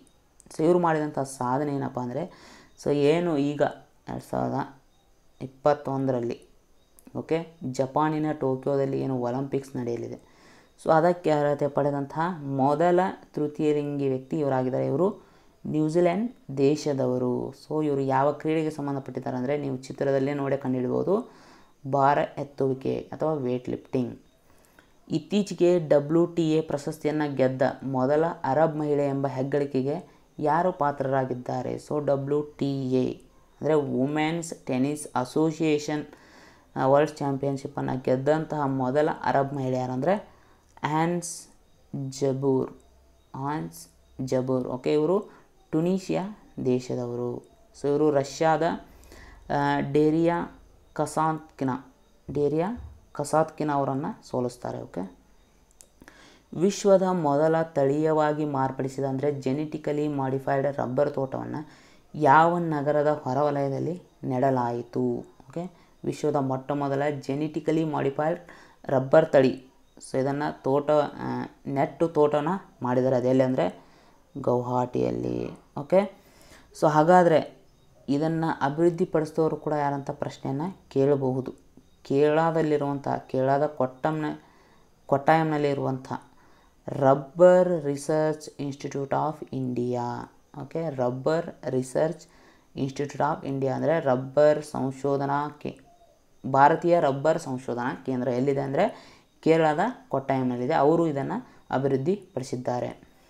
ಯಾವ ರಾಜ್ಯ ಅಥವಾ ಕೇಂದ್ರಾಡಳಿತ ಪ್ರದೇಶ ಮುಖ್ಯಮಂತ್ರಿ ಕೋವಿಡ್-19 ಪರಿವಾರ್ ಆರ್ಥಿಕ ಸಹಾಯತಾ ಯೋಜನೆಯನ್ನು ಅನುಮೋದಿಸಿದೆ? ಈಗಾಗಲೇ ಇದರ ಬಗ್ಗೆ ಹೇಳಿದ್ದೇನೆ. ಸೊ ಇದು ದೆಹಲಿ. ಸೊ ದೆಹಲಿ ಬಗ್ಗೆ ಕೂಡ ಹೇಳಿದ್ದೇನೆ. ಓಕೆ.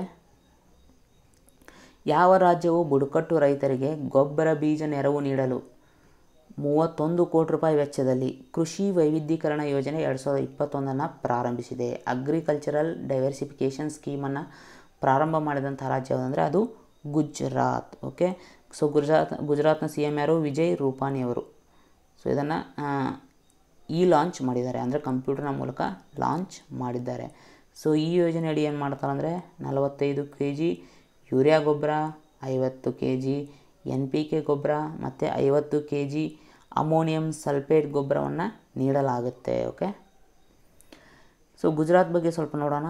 ಸೊ ಗುಜರಾತ್ ರಾಜ್ಯ ಸರ್ಕಾರ ಓಕೆ ಮುಂದಿನ 4 ವರ್ಷಗಳಲ್ಲಿ ಎಲೆಕ್ಟ್ರಿಕ್ ವೆಹಿಕಲ್ಸ್ಗೆ ಸಂಬಂಧಪಟ್ಟಂತಹ ನೀತಿಯನ್ನು ಘೋಷಣೆ ಮಾಡಿದೆ. Most important. ಅದೇ ರೀತಿ ಮುಂದಿನ 4 ವರ್ಷಗಳಲ್ಲಿ ಗುಜರಾತ್ ರಾಜ್ಯ ಸರ್ಕಾರ ಒಟ್ಟಾರೆಯಾಗಿ 2 ಲಕ್ಷ ಎಲೆಕ್ಟ್ರಿಕ್ ವೆಹಿಕಲ್ಗಳನ್ನು ರೋಡಿಗಿಳಿಸಲು ಗುರಿಯನ್ನು ಹಾಕಿಕೊಂಡಿದೆ. ಉನ್ನತ ಶಿಕ್ಷಣದಲ್ಲಿ ಡಿಜಿಟಲ್ ಕಲಿಕೆಯನ್ನು ಉತ್ತೇಜಿಸಲು ರಾಜ್ಯ ಕಲಿಕಾ ನಿರ್ವಹಣಾ ವ್ಯವಸ್ಥೆ ಅಂದರೆ ಸ್ಟೇಟ್ ಲರ್ನಿಂಗ್ ಮ್ಯಾನೇಜ್ಮೆಂಟ್ ಸಿಸ್ಟಮನ್ನು ಯಾವ ರಾಜ್ಯ ಪ್ರಾರಂಭಿಸಿದೆ? ಸೊ ಇದು ಕರ್ನಾಟಕ. ಓಕೆ. ಇದ್ರ ಬಗ್ಗೆ ನಮಗೆ ಸರಿಯಾಗಿ ಗೊತ್ತಿರಲ್ಲ. ಓಕೆ. ಸೊ ಇದರ ಅಡಿಯಲ್ಲಿ ಏನು ಮಾಡಲಾಗುತ್ತೆ ಅಂದರೆ ಒಟ್ಟಾರೆಯಾಗಿ 2500 ಸ್ಮಾರ್ಟ್ ಕ್ಲಾಸ್ ರೂಮ್ಗಳನ್ನು ಸ್ಥಾಪನೆ ಮಾಡಲಾಗುತ್ತೆ. ಅದೇ ರೀತಿ 1.55 ಲಕ್ಷ ವಿದ್ಯಾರ್ಥಿಗಳಿಗೆ ಏನು ಮಾಡಲಾಗುತ್ತೆ ಅಂದರೆ ಟೇಬಲ್ PCಗಳನ್ನು ವಿತರಣೆ ಮಾಡಲಾಗುತ್ತೆ. Most important. ಓಕೆ. ಸೊ ಕರ್ನಾಟಕದ ಬಗ್ಗೆ ಸ್ವಲ್ಪ ತಿಳ್ಕೊಳ್ಳೋಣ. ಸೊ ಕರ್ನಾಟಕ 2021ರಲ್ಲಿ ಖೇಲೋ ಇಂಡಿಯಾ ಯೂನಿವರ್ಸಿಟಿ ಗೇಮ್ಸನ್ನು ಆಯೋಜನೆ ಮಾಡಲಿದೆ. Most important. ಓಕೆ.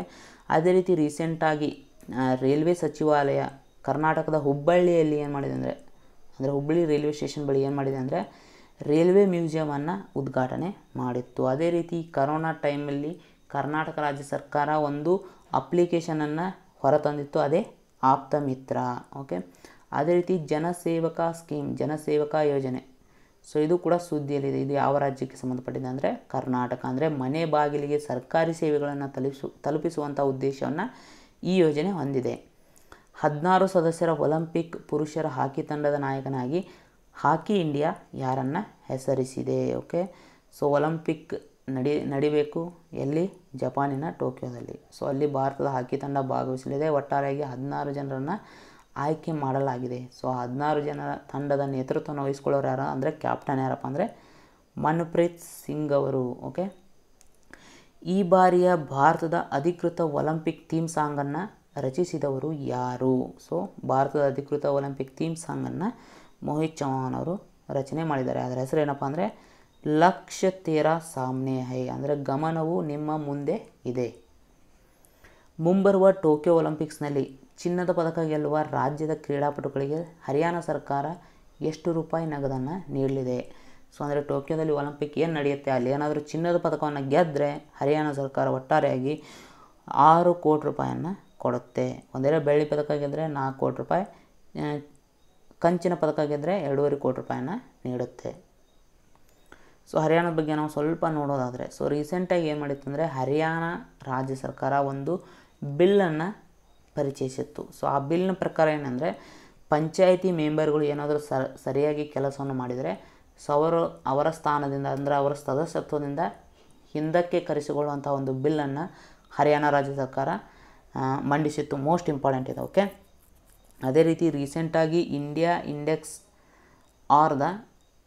ಅಥವಾ ದ ಅನಿಮಿಯಾ ಮುಕ್ತ ಭಾರತ್ ಇಂಡೆಕ್ಸ್, ಓಕೆ, ಅನಿಮಿಯಾ ಮುಕ್ತ ಭಾರತ್ ಇಂಡೆಕ್ಸ್ನಲ್ಲಿ ಹರಿಯಾಣ ಏನಾಗಿತ್ತು ಅಂದರೆ ಮೊದಲ ಸ್ಥಾನವನ್ನು ಪಡ್ಕೊಂಡಿತ್ತು, ಅಂದರೆ ಅನಿಮಿಯಾ ರೋಗವನ್ನು ಹೋಗಲಾಡಿಸುವಲ್ಲಿ.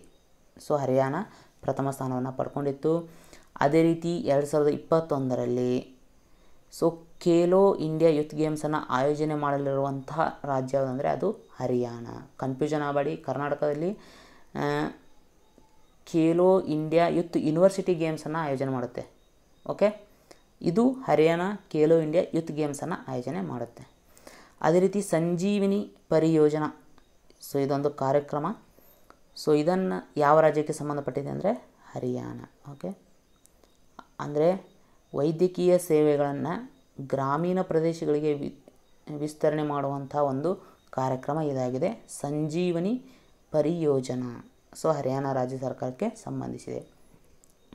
ಯುನೈಟೆಡ್ ನೇಷನ್ಸ್ ಎನ್ವಿರಾನ್ಮೆಂಟ್ ಪ್ರೋಗ್ರಾಮ್ ಈ ಕೆಳಗಿನ ಯಾವುದರ ಸಹಯೋಗದೊಂದಿಗೆ ಲೋ ಕಾರ್ಬನ್ .ಅರ್ಥನ್ನು ಪ್ರಾರಂಭಿಸುವುದಾಗಿ ಘೋಷಿಸಿದೆ. ಸೊ ಕೆಲವೊಮ್ಮೆ ಟಫ್ ಕ್ವಶನ್ಸನ್ನು ಕೇಳ್ತಾರೆ ಅಂತ ಹೇಳ್ತಾರಲ್ಲ, ಸೊ ಅವೇ ಈ ಥರ ಕ್ವಶನ್ಗಳಿರುತ್ತೆ. So low carbon .earth, so ಇದನ್ನು UNEP ಯಾರ ಸಹಯೋಗದೊಂದಿಗೆ ಪ್ರಾರಂಭಿಸುವುದಾಗಿ ಘೋಷಣೆ ಮಾಡಿದೆ ಅಂದರೆ ಮಾಸಿವ್ ಅರ್ತ್ ಫೌಂಡೇಶನ್ನ ಸಹಯೋಗದೊಂದಿಗೆ ಈ ಲೋ ಕಾರ್ಬನ್ .ಅರ್ಥನ್ನು ಪ್ರಾರಂಭ ಮಾಡೋದಾಗಿ UNEP ಘೋಷಣೆಯನ್ನು ಮಾಡಿದೆ. ಓಕೆ, ಇದನ್ನು ನೀವು ನೆನಪಿಟ್ಟುಕೊಳ್ಳಿ. UNEP ಸ್ಥಾಪನೆ ಆಗಿದ್ದು 1972ರಲ್ಲಿ.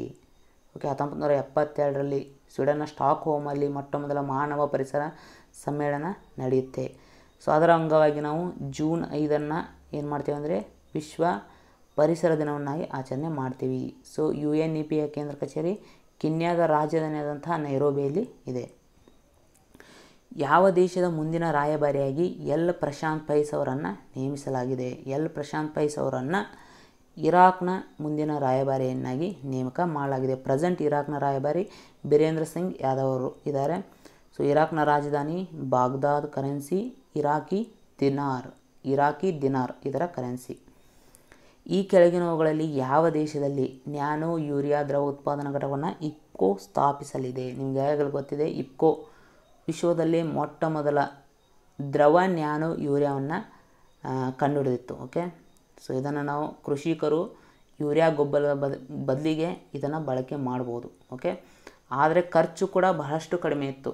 ನಾರ್ಮಲಾಗಿ ಏನು ಯೂರಿಯಾ ಗೊಬ್ಬರವನ್ನು ಬಳಸ್ತಾರೆ ಅದರ 50% ಖರ್ಚನ್ನು ಇದಕ್ಕೆ ಮಾಡಿದರೆ ಸಾಕು, ಡಬಲ್ ಬೆನಿಫಿಟನ್ನು ಪಡಿಬೋದು. ಸೊ ಇದೇ ಘಟಕವನ್ನಾಗ ಇಫ್ಕೋ ಯಾವ ದೇಶದಲ್ಲಿ ಪ್ರಾರಂಭ ಮಾಡಲಿದೆ ಅಂದರೆ ಅರ್ಜೆಂಟೀನಾ. ಓಕೆ, ಹಾಗಾದರೆ ಇಫ್ಕೋ ಬಗ್ಗೆ ಸ್ವಲ್ಪ ನೋಡೋದಾದರೆ ಇಫ್ಕೋ ಫುಲ್ ಫಾರ್ಮನ್ನು ಕೂಡ ಎಕ್ಸಾಮಲ್ಲಿ ಕೇಳ್ಬೋದು. Indian Farmers Fertilisers Cooperative. Okay, ಸ್ಥಾಪನೆಯಾಗಿದ್ದು 1967ರಲ್ಲಿ. ಕೇಂದ್ರ ಕಚೇರಿ ನವದೆಹಲಿಯಲ್ಲಿ ಇದೆ. ಜಾಂಬಿಯಾ ಗಣರಾಜ್ಯದ ಮುಂದಿನ ಹೈಕಮಿಷನರ್ ಆಗಿ ಯಾರು ನೇಮಕಗೊಂಡಿದ್ದಾರೆ? ಸೊ ಜಾಂಬಿಯಾ ಗಣರಾಜ್ಯಕ್ಕೆ ಭಾರತದ ಮುಂದಿನ ಹೈಕಮಿಷನರ್ ಆಗಿ ಅಶೋಕ್ ಕುಮಾರ್ ಅವರು ನೇಮಕಗೊಂಡಿದ್ದಾರೆ. ಸೊ ಜಾಂಬಿಯಾದ ರಾಜಧಾನಿ ಲುಸಾಕಾ. ಸೊ ಅದರ ಕರೆನ್ಸಿ ಕ್ವಾಚಾ. ಲುಸಾಕಾ ಮತ್ತು ಕ್ವಾಚಾ ಇವೆರಡನ್ನು ಕೂಡ ನೆನ್ಪಿಟ್ಟುಕೊಳ್ಳಿ. ಹುರುನ್ ರಿಸರ್ಚ್ ಆ್ಯಂಡ್ ಎಡೆಲ್ಗಿವ್ ಫೌಂಡೇಶನ್ನ ವರದಿಯ ಪ್ರಕಾರ ಕಳೆದ ಶತಮಾನದ ಜಾಗತಿಕವಾಗಿ ದಾನಿಗಳ ಪಟ್ಟಿಯಲ್ಲಿ ಟಾಟಾ ಗ್ರೂಪ್ ಸಂಸ್ಥಾಪಕರಾದಂತಹ ಜೇಮ್ಸ್ ಸೇಠ್ಜಿ ನುಸರ್ವಾಂಜಿ ಟಾಟಾ ಅವರು ಎಷ್ಟನೇ ಸ್ಥಾನದಲ್ಲಿ ಇದ್ದಾರೆ? ಅಂದರೆ ಕಳೆದ ಶತಮಾನ ಅಂದರೆ 1901ರಿಂದ 2000 ಇಸ್ವಿವರೆಗೆ ಏನು ದಾನಿಗಳು ಮಾಡಿದರು ಅಥವಾ ದಾನ ಮಾಡೋದರಲ್ಲಿ ಯಾರು ಮೊದಲ ಸ್ಥಾನವನ್ನು ಪಡ್ಕೊಂಡಿದ್ದಾರೆ, ಅತಿ ಹೆಚ್ಚು ದಾನ ಮಾಡೋದರಲ್ಲಿ ಅಂದರೆ ಸೊ ಅವರೇ ಟಾಟಾ ಗ್ರೂಪ್ನ ಸ್ಥಾಪಕರಾದಂಥ ಜೇಮ್ಸ್ ಸೇಠ್ಜಿ ನುಸರ್ವಾಂಜಿ ಟಾಟಾ ಅವರು. ಸೊ ಹೀಗಾಗಿ ಮೊದಲ ಸ್ಥಾನ. ಓಕೆ, ಒಟ್ಟಾರೆಯಾಗಿ $102.4 ಬಿಲಿಯನ್ ಅಮೇರಿಕನ್ ಡಾಲರ್ ಹಣವನ್ನು ಇವರು ದಾನವನ್ನಾಗಿ ನೀಡಿದರು. ಎರಡನೇ ಸ್ಥಾನದಲ್ಲಿ bill and Melinda Gates foundation ಇದೆ. ಅದೇ ರೀತಿ ಇನ್ನೊಬ್ರು ಯಾರು? ವಿಪ್ರೋ. ಸೊ ವಿಪ್ರೋ ಸಂಸ್ಥಾಪಕರು ಯಾರು? ಅಜಿಮ್ ಪ್ರೇಮ್ಜಿ. ಸೊ ಇವರು 12ನೇ ಸ್ಥಾನವನ್ನು ಪಡ್ಕೊಂಡಿದ್ದಾರೆ. 2021ರ ರಾಯ್ಟರ್ಸ್ ಇನ್ಸ್ಟಿಟ್ಯೂಟ್ ಡಿಜಿಟಲ್ ನ್ಯೂಸ್ ವರದಿಯ ಪ್ರಕಾರ ಈ ಕೆಳಗಿನ ಯಾವ ದೇಶ ಅಗ್ರಸ್ಥಾನದಲ್ಲಿದೆ?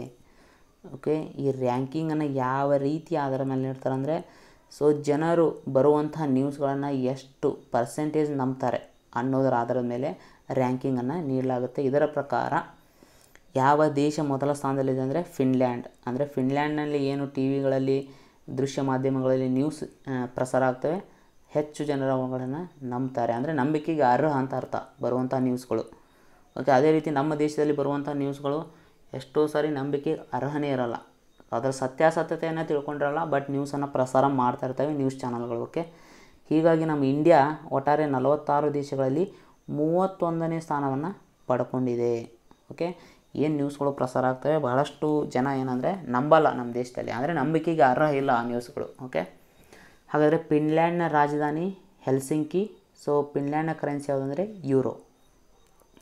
ನೋಯ್ಡಾದಲ್ಲಿ ಶೂಟಿಂಗ್ ಅಭ್ಯಾಸಕ್ಕಾಗಿ ನಿರ್ಮಿಸಿದ ವಲಯಕ್ಕೆ ಯಾರ ಹೆಸರನ್ನು ಇಡಲು ಉತ್ತರ ಪ್ರದೇಶ ಸರ್ಕಾರ ನಿರ್ಧರಿಸಿದೆ. ಸೊ ಶೂಟಿಂಗನ್ನು ಪ್ರಾಕ್ಟೀಸ್ ಮಾಡಬೇಕು, ಅದಕ್ಕೆ ಶಾರ್ಟ್ ಜಾಗ ಎಲ್ಲ ಸಾಲಲ್ಲ, ಹೀಗಾಗಿ ಒಂದು ವಲಯವನ್ನು ಕ್ರಿಯೇಟ್ ಮಾಡಬೇಕಾಗುತ್ತೆ. ಸೊ ಈ ರೀತಿ ಶೂಟಿಂಗ್ ಅಭ್ಯಾಸಕ್ಕಾಗಿ ನಿರ್ಮಿಸಿದ ವಲಯಕ್ಕೆ ಆ ವಲಯವನ್ನು ಎಲ್ಲಿ ನಿರ್ಮಾಣ ಮಾಡಿದ್ದಾರೆ? ನೋಯ್ಡಾದಲ್ಲಿ. ಅದಕ್ಕೆ ಯಾರ ಹೆಸರನ್ನು ಇಡಬೇಕು ಅಂತ ಉತ್ತರ ಪ್ರದೇಶ ಸರ್ಕಾರ ನಿರ್ಧರಿಸಿದೆ ಅಂದರೆ ಚಂದ್ರೋ ತೋಮರ್. ಸೊ ಚಂದ್ರೋ ತೋಮರ್ ಅವರ ಒಂದು ವಿಶೇಷತೆಯನ್ನು ಹೇಳ್ತೀನಿ. ಶಿವರನ್ನು ನಾವು ಶೂಟರ್ ದಾದಿ ಅಂತ ಕೂಡ ಕರಿತೀವಿ. ಸೊ ಇಲ್ಲಿ ದಾದಿ ಅನ್ನೋ ವರ್ಡನ್ನು ನೀವು ಗಮನಿಸಬೇಕು. ದಾದಿ ಅಂತ ಯಾರಿಗೆ ಕರೀತಾರೆ? ವಯಸ್ಸಾದವರಿಗೆ. ಓಕೆ, ಸೊ ಆ್ಯಕ್ಚುಲಾಗಿ ಇವರು 60 ವರ್ಷಗಳ ನಂತರ ಏನಂದರೆ ಶೂಟಿಂಗ್ ಕ್ರೀಡೆಯಲ್ಲಿ ಇವರು ಭಾಗವಹಿಸೋಕ್ಕೆ ಸ್ಟಾರ್ಟ್ ಮಾಡಿದರು. ಅನೇಕ ಬಾರಿ ನ್ಯಾಷನಲ್ ಚಾಂಪಿಯನ್ ಕೂಡ ಆದರು, ಅಂದರೆ ಅನೇಕ ಬಾರಿ ಪ್ರಶಸ್ತಿಗಳನ್ನು ಕೂಡ ಪಡ್ಕೊಂಡ್ರು. ಸೊ ಇವರ ಸಾಧನೆಯನ್ನು ಗಮನಿಸಿ ಈಗ ಶೂಟಿಂಗ್ ಅಭ್ಯಾಸಕ್ಕಾಗಿ ನಿರ್ಮಾಣ ಮಾಡಿದಂಥ ವಲಯಕ್ಕೆ ಇವರ ಹೆಸರನ್ನು ಇಡಬೇಕು ಅಂತ ನಿರ್ಧಾರ ಮಾಡಲಾಗಿದೆ. ಅದಲ್ಲದೆ ಈ ಶೂಟರ್ ದಾದಿ ಅಥವಾ ಚಂದ್ರೋ ತೋಮರ್ ಇವರು ಕೋವಿಡ್ನಿಂದಾಗಿ 2021 ಏಪ್ರಿಲ್ ತಿಂಗಳಲ್ಲಿ ಕೂಡ ಇವರು ನಿಧನವನ್ನು ಹೊಂದಿದ್ದಾರೆ. ಓಕೆ, 2033ರಲ್ಲಿ ಮೊದಲ ಬಾರಿಗೆ ಮಾನವರನ್ನು ಮಂಗಳ ಗ್ರಹಕ್ಕೆ ಕಳಿಸುವಂಥ ಗುರಿಯನ್ನು ಯಾವ ದೇಶ ಹಾಕಿಕೊಂಡಿದೆ? ಸೊ ಇದೇ ಚೀನಾ. ಓಕೆ, ಸೊ ಮಂಗಳ ಗ್ರಹಕ್ಕೆ ಸಂಬಂಧಪಟ್ಟಂತಹ ಕೆಲವೊಂದು ಮಿಷನ್ಗಳನ್ನು ಕೇಳ್ಬೋದು. ಯಾವ ಮಿಷನ್ಗಳು ಮಂಗಳ ಗ್ರಹಕ್ಕೆ ಸಂಬಂಧಪಟ್ಟಿವೆ? ಸೊ ಅವನ್ನ ನೀವು ಲಿಸ್ಟಲ್ಲಿ ನೋಡ್ಬೋದು. Phoenix, Viking, Pathfinder, ExoMars, Opportunity, Perseverance, Tianwen 1, Viking 2, InSight, Spirit, Curiosity. ಇವೆಲ್ಲವೂ ಕೂಡ ಏನಂದರೆ ಮಂಗಳ ಗ್ರಹಕ್ಕೆ ಸಂಬಂಧಪಟ್ಟಂತಹ ಮಿಷನ್ಗಳು. ಓಕೆ, ಅದರಲ್ಲಿ ಅಮೇರಿಕಕ್ಕೆ ಸಂಬಂಧಪಟ್ಟದ್ದು ಯಾವುವು?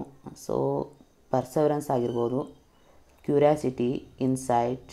ಸೊ ಇವೆಲ್ಲವೂ ಕೂಡ ಅಮೇರಿಕಾಕ್ಕೆ ನಾಸಾಕ್ಕೆ ಸಂಬಂಧಪಟ್ಟಿದ್ದು. ಓಕೆ, ಅದೇ ರೀತಿ ಟಿಯಾನ್ವೆನ್ 1. ಸೊ ಇದು ಯಾವುದಕ್ಕೆ ಅಂದರೆ ಚೀನಾಕ್ಕೆ ಸಂಬಂಧಪಟ್ಟಿದ್ದು. ಓಕೆ, ಸೊ ಅದೇ ರೀತಿ ಒಂದು ಕ್ವಶನ್ ನಾನು ನಿಮ್ಗೆ ಕೇಳ್ತೀನಿ.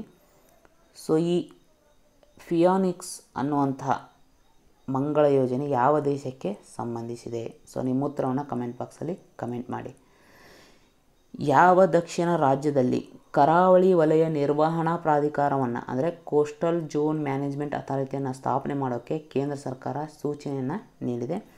ಅದು ಯಾವುದಂದರೆ ಕರ್ನಾಟಕದಲ್ಲಿ. ಸೊ ಕರ್ನಾಟಕದಲ್ಲಿ ಕೋಸ್ಟಲ್ ಝೋನ್ ಮ್ಯಾನೇಜ್ಮೆಂಟ್ ಅಥಾರಿಟಿಯನ್ನು ಸ್ಥಾಪನೆ ಮಾಡಬೇಕು. ಅದು 15 ಜನರನ್ನು ಒಳಗೊಂಡಿರಬೇಕು ಆ ಅಥಾರಿಟಿ ಅಥವಾ ಆ ಪ್ರಾಧಿಕಾರ.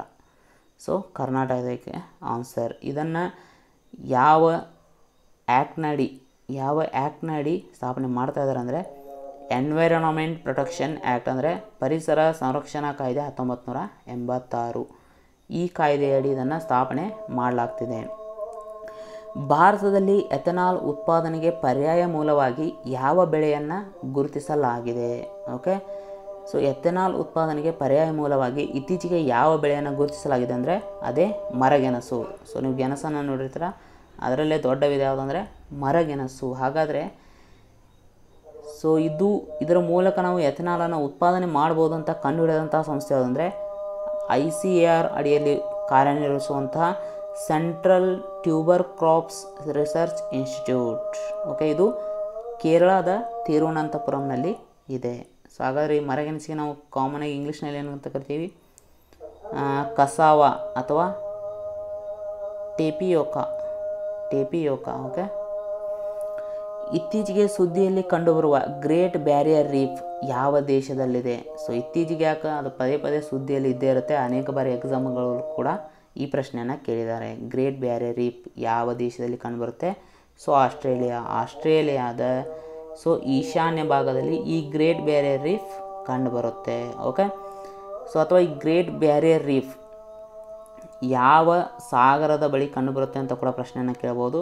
ಪೆಸಿಫಿಕ್ ಸಾಗರದ ಬಳಿ ಈ ಗ್ರೇಟ್ ಬ್ಯಾರಿಯರ್ ರೀಫ್ ಆಸ್ಟ್ರೇಲಿಯಾದ ಈಶಾನ್ಯ ಭಾಗದಲ್ಲಿ ಪ್ರಮುಖವಾಗಿ ಕಂಡುಬರುತ್ತೆ. ಸೊ ಯುನೆಸ್ಕೋ ಏನು ಮಾಡಿತ್ತಂದರೆ ರೀಸೆಂಟಾಗಿ, ಸೊ ಇದು ಕೂಡ ಒಂದು world heritage site Great Barrier Reef 1981ರಲ್ಲಿ ಇದನ್ನು ವರ್ಲ್ಡ್ ಹೆರಿಟೇಜ್ ಸೈಟನ್ನಾಗಿ ಗುರುತಿಸಲಾಗಿತ್ತು.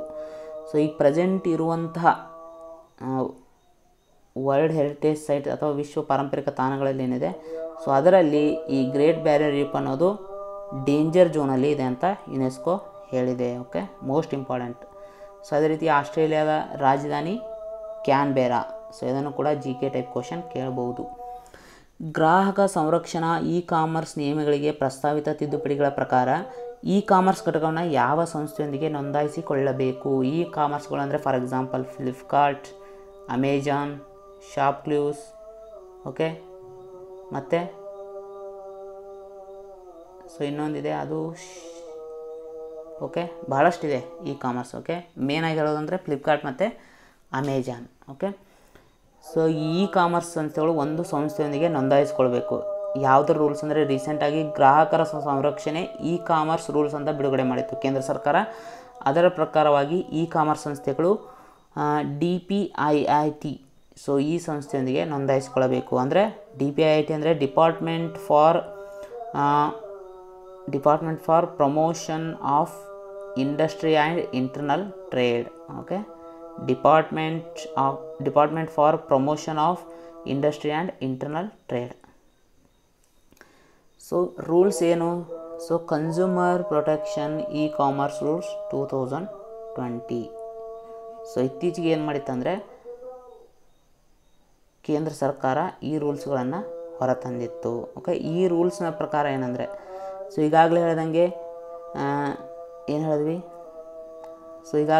ಇ ಕಾಮರ್ಸ್ ಸಂಸ್ಥೆಗಳು DPIIT ಸಂಸ್ಥೆಯೊಂದಿಗೆ ನೋಂದಾಯಿಸ್ಕೊಳ್ಬೇಕು. ಅದರ ಜೊತೆಗೆ ಸೊ ಇ ಕಾಮರ್ಸ್ ಸಂಸ್ಥೆಗಳು ಏನು ಮಾಡಬೇಕಂದ್ರೆ ಚೀಫ್ ಕಂಪ್ಲೈನ್ಸ್ ಆಫೀಸರನ್ನು ನೇಮಕ ಮಾಡಬೇಕು. ಅದೇ ರೀತಿ ಒಬ್ಬ ನೋಡಲ್ ಆಫೀಸರನ್ನು ನೇಮಕ ಮಾಡಬೇಕು. ಅದ್ರ ಜೊತೆಗೆ ರೆಸಿಡೆಂಟ್ ಗ್ರೀವಿಯನ್ಸ್ ಆಫೀಸರನ್ನು ನೇಮಕ ಮಾಡಬೇಕು. ಓಕೆ, ವಿಮಾನ ನಿಲ್ದಾಣ ಸೇವಾ ಗುಣಮಟ್ಟಕ್ಕಾಗಿ ಏರ್ಪೋರ್ಟ್ ಕೌನ್ಸಿಲ್ ಇಂಟರ್ನ್ಯಾಷನಲ್ನಿಂದ ಇತ್ತೀಚೆಗೆ ಯಾವ ಭಾರತೀಯ ವಿಮಾನ ನಿಲ್ದಾಣವನ್ನು ಗೌರವಿಸಲಾಗಿದೆ? ಓಕೆ, ಏರ್ಪೋರ್ಟ್ ಕೌನ್ಸಿಲ್ ಇಂಟರ್ನ್ಯಾಷನಲ್ ಇದು ಎಲ್ಲಿ ಕಂಡು ಬರುತ್ತೆ ಅಂದರೆ ಕೆನಡಾದ ಮಾಂಟ್ರಿಯಲ್ನಲ್ಲಿ ಇದೆ. ಸೊ ಇದು ವಿಮಾನ ನಿಲ್ದಾಣ ಸೇವಾ ಗುಣಮಟ್ಟಕ್ಕಾಗಿ ಯಾವ ಭಾರತೀಯ ವಿಮಾನ ನಿಲ್ದಾಣವನ್ನು ಗೌರವಿಸಿದೆ ಅಂದರೆ ಅದೇ ಕೊಚ್ಚಿನ್ ಅಂತಾರಾಷ್ಟ್ರೀಯ ವಿಮಾನ ನಿಲ್ದಾಣ. ಎಲ್ಲಿ ಕಂಡು ಬರುತ್ತೆ ಅಂದರೆ ಕೇರಳ ರಾಜ್ಯದಲ್ಲಿ. ಓಕೆ, ವಿಶ್ವದ ಮೊದಲ ವಿಶೇಷ ಹೈಸ್ಪೀಡ್ ರೈಲುಗಾಗಿ ಗ್ರೀನ್ ರೇಟಿಂಗ್ ವ್ಯವಸ್ಥೆಯನ್ನು ಪ್ರಾರಂಭಿಸಿದ ದೇಶ ಯಾವುದು? ಓಕೆ, ಇದು ಭಾರತ. ಓಕೆ, ಮುಂದೆ ನೋಡೋಣ.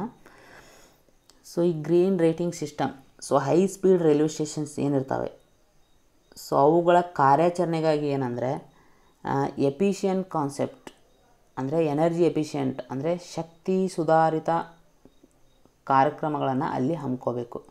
ಇದೇ ಏನಂದರೆ ಗ್ರೀನ್ ಬಿಲ್ಡಿಂಗ್ ಕೌನ್ಸಿಲ್ ಅಂದರೆ CII Confederation of Indian Industry ಇದರ ವತಿಯಿಂದ ಬರುವಂತಹ Indian Green building council.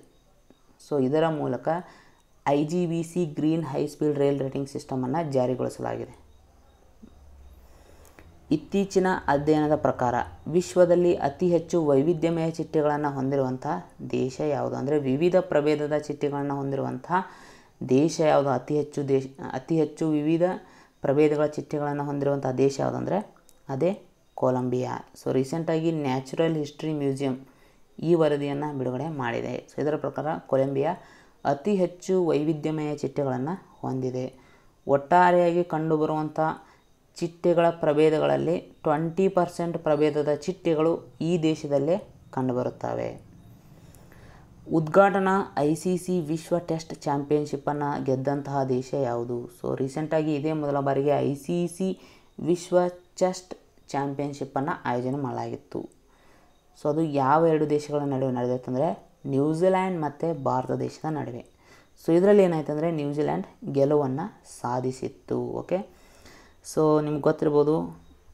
Kale Jamieson, so ಇವರು ಏನಂದರೆ ಪ್ಲೇಯರ್ ಆಫ್ ದಿ ಮ್ಯಾಚ್ ಅಂದರೆ ಪಂದ್ಯ ಪುರುಷೋತ್ತಮ ಪ್ರಶಸ್ತಿಯನ್ನು ಪಡ್ಕೊಂಡ್ರೆ. ಕೇನ್ ವಿಲಿಯಮ್ಸನ್, ಸೊ ಇವರು ಸರಣಿ ಪುರುಷೋತ್ತಮ ಪ್ರಶಸ್ತಿಯನ್ನು ಪಡ್ಕೊಂಡ್ರು. ಇವರಿಬ್ಬರು ಕೂಡ ನ್ಯೂಜಿಲೆಂಡ್ ಕ್ರಿಕೆಟ್ಗೆ ಸಂಬಂಧಪಟ್ಟವರು. ಟ್ಯಾಕ್ಸ್ ಇನ್ಸ್ಪೆಕ್ಟರ್ಸ್ ವಿತೌಟ್ ಬಾರ್ಡರ್ಸ್, ಇದನ್ನು ಯಾವ ಸಂಘಟನೆಯ ಸಹಯೋಗದೊಂದಿಗೆ UNDP ಪ್ರಾರಂಭ ಮಾಡಿದೆ ಅಂದರೆ UNDP ಒಂದು ಉಪಕ್ರಮವನ್ನು ಪ್ರಾರಂಭಿಸಿದೆ. ಅದರ ಹೆಸರು ಏನಪ್ಪ ಅಂದರೆ ಟ್ಯಾಕ್ಸ್ ಇನ್ಸ್ಪೆಕ್ಟರ್ಸ್ ವಿತೌಟ್ ಬಾರ್ಡರ್ಸ್. ಹಾಗಾದರೆ ಈ ಉಪಕ್ರಮವನ್ನು ಪ್ರಾರಂಭ ಮಾಡೋಕ್ಕೆ ಯಾವ ಸಂಘಟನೆಯೊಂದಿಗೆ ಈ UNDP ಕೈ ಜೋಡಿಸಿದೆ? ಸೊ ಅದು ಯಾವುದಂದರೆ OECD, okay, organisations for economic cooperation and development. Okay, ಹಾಗಾದರೆ ಈ ಟ್ಯಾಕ್ಸ್ ಇನ್ಸ್ಪೆಕ್ಟರ್ಸ್ ವಿತೌಟ್ಸ್ ಬಾರ್ಡರ್ ಎನ್ನುವಂಥ ಉಪಕ್ರಮನ ಯಾವ ದೇಶದಲ್ಲಿ ಜಾರಿಗೊಳಿಸಲಾಗ್ತಿದೆ ಅಂದರೆ ಭೂತಾನ್ ದೇಶದಲ್ಲಿ. ಸೊ ಇಂಡಿಯಾ ದೇಶ ಇದಕ್ಕೆ ಪಾರ್ಟ್ನರ್ ಕಂಟ್ರಿಯಾಗಿ ಕೂಡ ಹೊರಹೊಮ್ಮಿದೆ. ಅಂದರೆ ಈ ಉಪಕ್ರಮಕ್ಕೆ ಭಾರತವನ್ನು ಪಾರ್ಟ್ನರ್ ಕಂಟ್ರಿಯಾಗಿ ಆಯ್ಕೆ ಮಾಡಲಾಗಿದೆ. ಸೊ ಈ ಉಪಕ್ರಮದ ಪ್ರಮುಖ ಉದ್ದೇಶ ಏನಂದರೆ ಭೂತಾನ್ ರಾಷ್ಟ್ರದಲ್ಲಿ ಈ ತೆರಿಗೆಗೆ ಸಂಬಂಧಪಟ್ಟಂತೆ, ಸೊ ಆಡಳಿತದಲ್ಲಿ ತೆರಿಗೆಗೆ ಸಂಬಂಧಪಟ್ಟಂತೆ ಕೆಲವೊಂದು ಸುಧಾರಣೆಗಳನ್ನು ತರೋದು ಮತ್ತು ತೆರಿಗೆ ವಿಧಾನವನ್ನು ಬಲಪಡಿಸೋದು.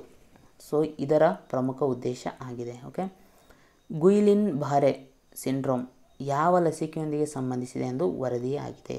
ಓಕೆ, ಗುಯಿಲಿನ್ ಬಾರೆ ಸಿಂಡ್ರೋಮ್, ಸೊ ಇದು ಯಾವ ಲಸಿಕೆಯೊಂದಿಗೆ ಸಂಬಂಧಿಸಿದೆ ಅಂದರೆ ಆಸ್ಟ್ರಾಜೆನೆಕಾ ಆಕ್ಸ್ಫರ್ಡ್ ಲಸಿಕೆಯೊಂದಿಗೆ ಇದು ಸಂಬಂಧಿಸಿದೆ.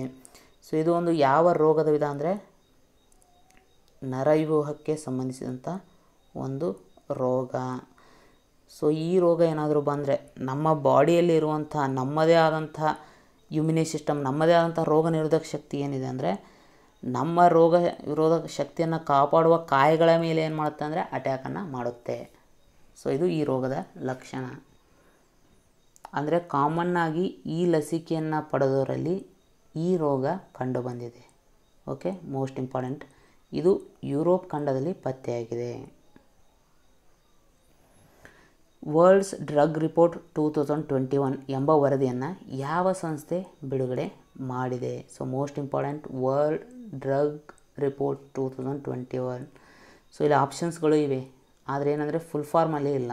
ಸೊ ಹೀಗಾಗಿ ಕೆಲವೊಮ್ಮೆ ನೀವು ವಿಶ್ವಸಂಸ್ಥೆಗೆ ಸಂಬಂಧಪಟ್ಟಂಥ ಕೆಲವೊಂದು ಸಂಸ್ಥೆಗಳಿವೆ, ಸೊ ಅವುಗಳ ಶಾರ್ಟ್ ಫಾರ್ಮ್ಗಳ ಫುಲ್ ಫಾರ್ಮನ್ನು ನೀವು ತಿಳ್ಕೋಬೇಕು. ಯಾಕಂದರೆ ಆಲ್ಮೋಸ್ಟ್ ಏನಂದರೆ ಆಪ್ಷನ್ಗಳಲ್ಲಿ ಶಾರ್ಟ್ ಫಾರ್ಮನ್ನು ಕೊಟ್ಬಿಡ್ತಾರೆ, ನಿಮ್ಗೆ ಆನ್ಸರ್ ಗೊತ್ತಿದ್ದರೂ ಕೂಡ ಕೆಲವೊಮ್ಮೆ ಹಾಕೋಕ್ಕೆ ಆಗಲ್ಲ. ಓಕೆ, ಸೊ ಇದಕ್ಕೆ ಸರಿಯಾದ ಉತ್ತರ ಯಾವುದಂದರೆ UNODC. ಇದ್ರ ಫುಲ್ ಫಾರ್ಮ್ ಏನಂದರೆ United Nations office on drugs and crime. Okay, so ಈ ವರದಿಯಲ್ಲಿ ಏನು ಹೇಳಲಾಗಿದೆ ಅಂದರೆ ಒಟ್ಟಾರೆಯಾಗಿ 2020ರಲ್ಲಿ ವಿಶ್ವದಾದ್ಯಂತ 775 ಮಿಲಿಯನ್ ಜನರು ಡ್ರಗ್ಸ್ಗಳನ್ನು ಬಳಸಿದ್ದಾರೆ. ಓಕೆ, ಅದರಲ್ಲಿ 36 ಮಿಲಿಯನ್ ಜನರು ಡ್ರಗ್ಸ್ ಸಂಬಂಧಿತ ಕಾಯಿಲೆಯಿಂದ ಕೂಡ ಬಳಲಿದ್ದಾರೆ. ಓಕೆ, ಮೋಸ್ಟ್ ಇಂಪಾರ್ಟೆಂಟ್, ಯಾವ ಕೇಂದ್ರ ಸಚಿವಾಲಯವು ನಶಾಮುಕ್ತ ಭಾರತ್ ಅಭಿಯಾನವನ್ನು ಜಾರಿಗೊಳಿಸಿದೆ? ಸೊ ನಶಾಮುಕ್ತ ಭಾರತ್ ಅಭಿಯಾನವನ್ನು ಸಾಮಾಜಿಕ ನ್ಯಾಯ ಮತ್ತು ಸಬಲೀಕರಣ ಸಚಿವಾಲಯ ಜಾರಿಗೊಳಿಸಿದೆ. ಅಂತಾರಾಷ್ಟ್ರೀಯ ಹಣಕಾಸು ಸೇವೆಗಳ ಕೇಂದ್ರಗಳ ಪ್ರಾಧಿಕಾರ, ಸೊ ಹಡಗು ಹಣಕಾಸು ಮತ್ತು ಗುತ್ತಿಗೆಯಲ್ಲಿ ಜಾಗತಿಕ ಉತ್ತಮ ಅಭ್ಯಾಸಗಳನ್ನು ಪರಿಶೀಲಿಸಲು ಒಂದು ಸಮಿತಿಯನ್ನು ರಚಿಸಿದೆ. ಸೊ ಹಾಗಾದರೆ ಆ ಸಮಿತಿಯ ಅಧ್ಯಕ್ಷತೆಯನ್ನು ಯಾರು ವಹಿಸಿಕೊಳ್ಳಲಿದ್ದಾರೆ? ಸೊ ಮೊದಲದಾಗಿ ಆ ಸಂಸ್ಥೆ ಯಾವುದು? ಅಂತಾರಾಷ್ಟ್ರೀಯ ಹಣಕಾಸು ಸೇವೆಗಳ ಕೇಂದ್ರಗಳ ಪ್ರಾಧಿಕಾರ. ಇದು ಏನು ಮಾಡಿದೆ ಅಂದರೆ ಹಡಗಿಗೆ ಸಂಬಂಧಪಟ್ಟಂಥ ಹಣಕಾಸು ವ್ಯವಹಾರಗಳು ಮತ್ತು ಗುತ್ತಿಗೆಗಳು ಇದಕ್ಕೆ ಸಂಬಂಧಪಟ್ಟಂಥ ಉತ್ತಮ ಅಭ್ಯಾಸಗಳನ್ನು ಪರಿಶೀಲನೆ ಮಾಡೋಕ್ಕೆ ಸಮಿತಿಯನ್ನು ನೇಮಕ ಮಾಡಿದೆ. ಆ ಸಮಿತಿಯ ಅಧ್ಯಕ್ಷತೆಯನ್ನು ವಂದನಾ ಅಗರ್ವಾಲ್ ಅವರು ವಹಿಸಿಕೊಳ್ಳಲಿದ್ದಾರೆ. ಓಕೆ, ಬೆನಿಗ್ನೋ ಅಕ್ವಿನೋ 3, ಸೊ ಇವರು ಜೂನ್ 2021ರಲ್ಲಿ ನಿಧನರಾದರು. ಸೊ ಅವರು ಕೆಳಗಿನ ಯಾವ ಕ್ಷೇತ್ರಕ್ಕೆ ಸಂಬಂಧಿಸಿದ್ದಾರೆ? ಓಕೆ, ಬೆನಿಗ್ನೋ ಅಕ್ವಿನೋ 3, ಸೊ ಇವರು ರಾಜಕೀಯ ಕ್ಷೇತ್ರಕ್ಕೆ ಸಂಬಂಧಿಸಿದ್ದಾರೆ. ಇವರು ಫಿಲಿಪೈನ್ಸ್ ದೇಶದ ಮಾಜಿ ಅಧ್ಯಕ್ಷರಾಗಿ ಕಾರ್ಯನಿರ್ವಹಿಸಿದ್ದಾರೆ. ಅಂದರೆ ಇವರು ಫಿಲಿಪೈನ್ಸ್ ದೇಶದ ಮಾಜಿ ಅಧ್ಯಕ್ಷರು. ಓಕೆ, ಫಿಲಿಪೈನ್ಸ್ ದೇಶದ 2010ರಿಂದ 2016ರವರೆಗೆ ಫಿಲಿಪೈನ್ಸ್ ದೇಶದ ಅಧ್ಯಕ್ಷರಾಗಿ ಕಾರ್ಯನಿರ್ವಹಿಸಿದ್ದಾರೆ. ಓಕೆ, ಫಿಲಿಪೈನ್ಸ್ನ ರಾಜಧಾನಿ ಮನಿಲಾ. ಫಿಲಿಪೈನ್ಸ್ನ ಕರೆನ್ಸಿ ಯಾವುದಂದರೆ ಪೆಸೋ. ಸ್ವಸಹಾಯ ಗುಂಪುಗಳ ಮೂಲಕ ಮಹಿಳೆಯರನ್ನು ಸಶಕ್ತಗೊಳಿಸಲು ಮತ್ತು ಅವರನ್ನು ಬೆಂಬಲಿಸಲು ಈ ಕೆಳಗಿನವುಗಳಲ್ಲಿ ಒಡಿಸ್ಸಾ ಯಾವ ಸಂಸ್ಥೆಯೊಂದಿಗೆ ಕೈ ಜೋಡಿಸಿದೆ? ಓಕೆ, ಸೊ ಇದಕ್ಕಾಗಿ ಒಡಿಸ್ಸಾ ರಾಜ್ಯ ಸರ್ಕಾರ ವಿಶ್ವಸಂಸ್ಥೆಯ ವಿಶ್ವ ಆಹಾರ ಕಾರ್ಯಕ್ರಮ ವರ್ಲ್ಡ್ ಫುಡ್ ಪ್ರೋಗ್ರಾಮ್ನೊಂದಿಗೆ ಒಡಿಸ್ಸಾ ರಾಜ್ಯ ಸರ್ಕಾರ ಸ್ವಸಹಾಯ ಗುಂಪುಗಳ ಮೂಲಕ ಮಹಿಳೆಯರನ್ನು ಸಶಕ್ತಗೊಳಿಸಲು ಮತ್ತು ಅವರನ್ನು ಬೆಂಬಲಿಸಲು ಕೈ ಜೋಡಿಸಿದೆ. Okay, most important. ಜನವರಿ 8, 2021ರಂದು ಜಾರಿಗೆ ಬಂದ ನಂತರ ಅಂತಾರಾಷ್ಟ್ರೀಯ ಸೌರ ಒಕ್ಕೂಟ ಫ್ರೇಮ್ವರ್ಕ್ ಒಪ್ಪಂದವನ್ನು ಅಂಗೀಕರಿಸಿದ ಮೊದಲ ದೇಶ ಯಾವುದು? ಸೊ ಅಂತಾರಾಷ್ಟ್ರೀಯ ಸೌರ ಒಕ್ಕೂಟ ಫ್ರೇಮ್ವರ್ಕ್ ಒಪ್ಪಂದ. ಸೊ ಇತ್ತೀಚೆಗೆ ಅದಕ್ಕೆ ಕೆಲವೊಂದು ತಿದ್ದುಪಡಿಗಳನ್ನು ಜಾರಿಗೊಳಿಸಲಾಯಿತು. ಅಂದರೆ ಅದಕ್ಕೆ ಕೆಲವೊಂದು ತಿದ್ದುಪಡಿಗಳನ್ನು ಮಾಡಲಾಗಿತ್ತು. ಆ ತಿದ್ದುಪಡಿಗಳು ಜನವರಿ 8, 2021ರಿಂದ ಜಾರಿಗೆ ಬಂದಿತು.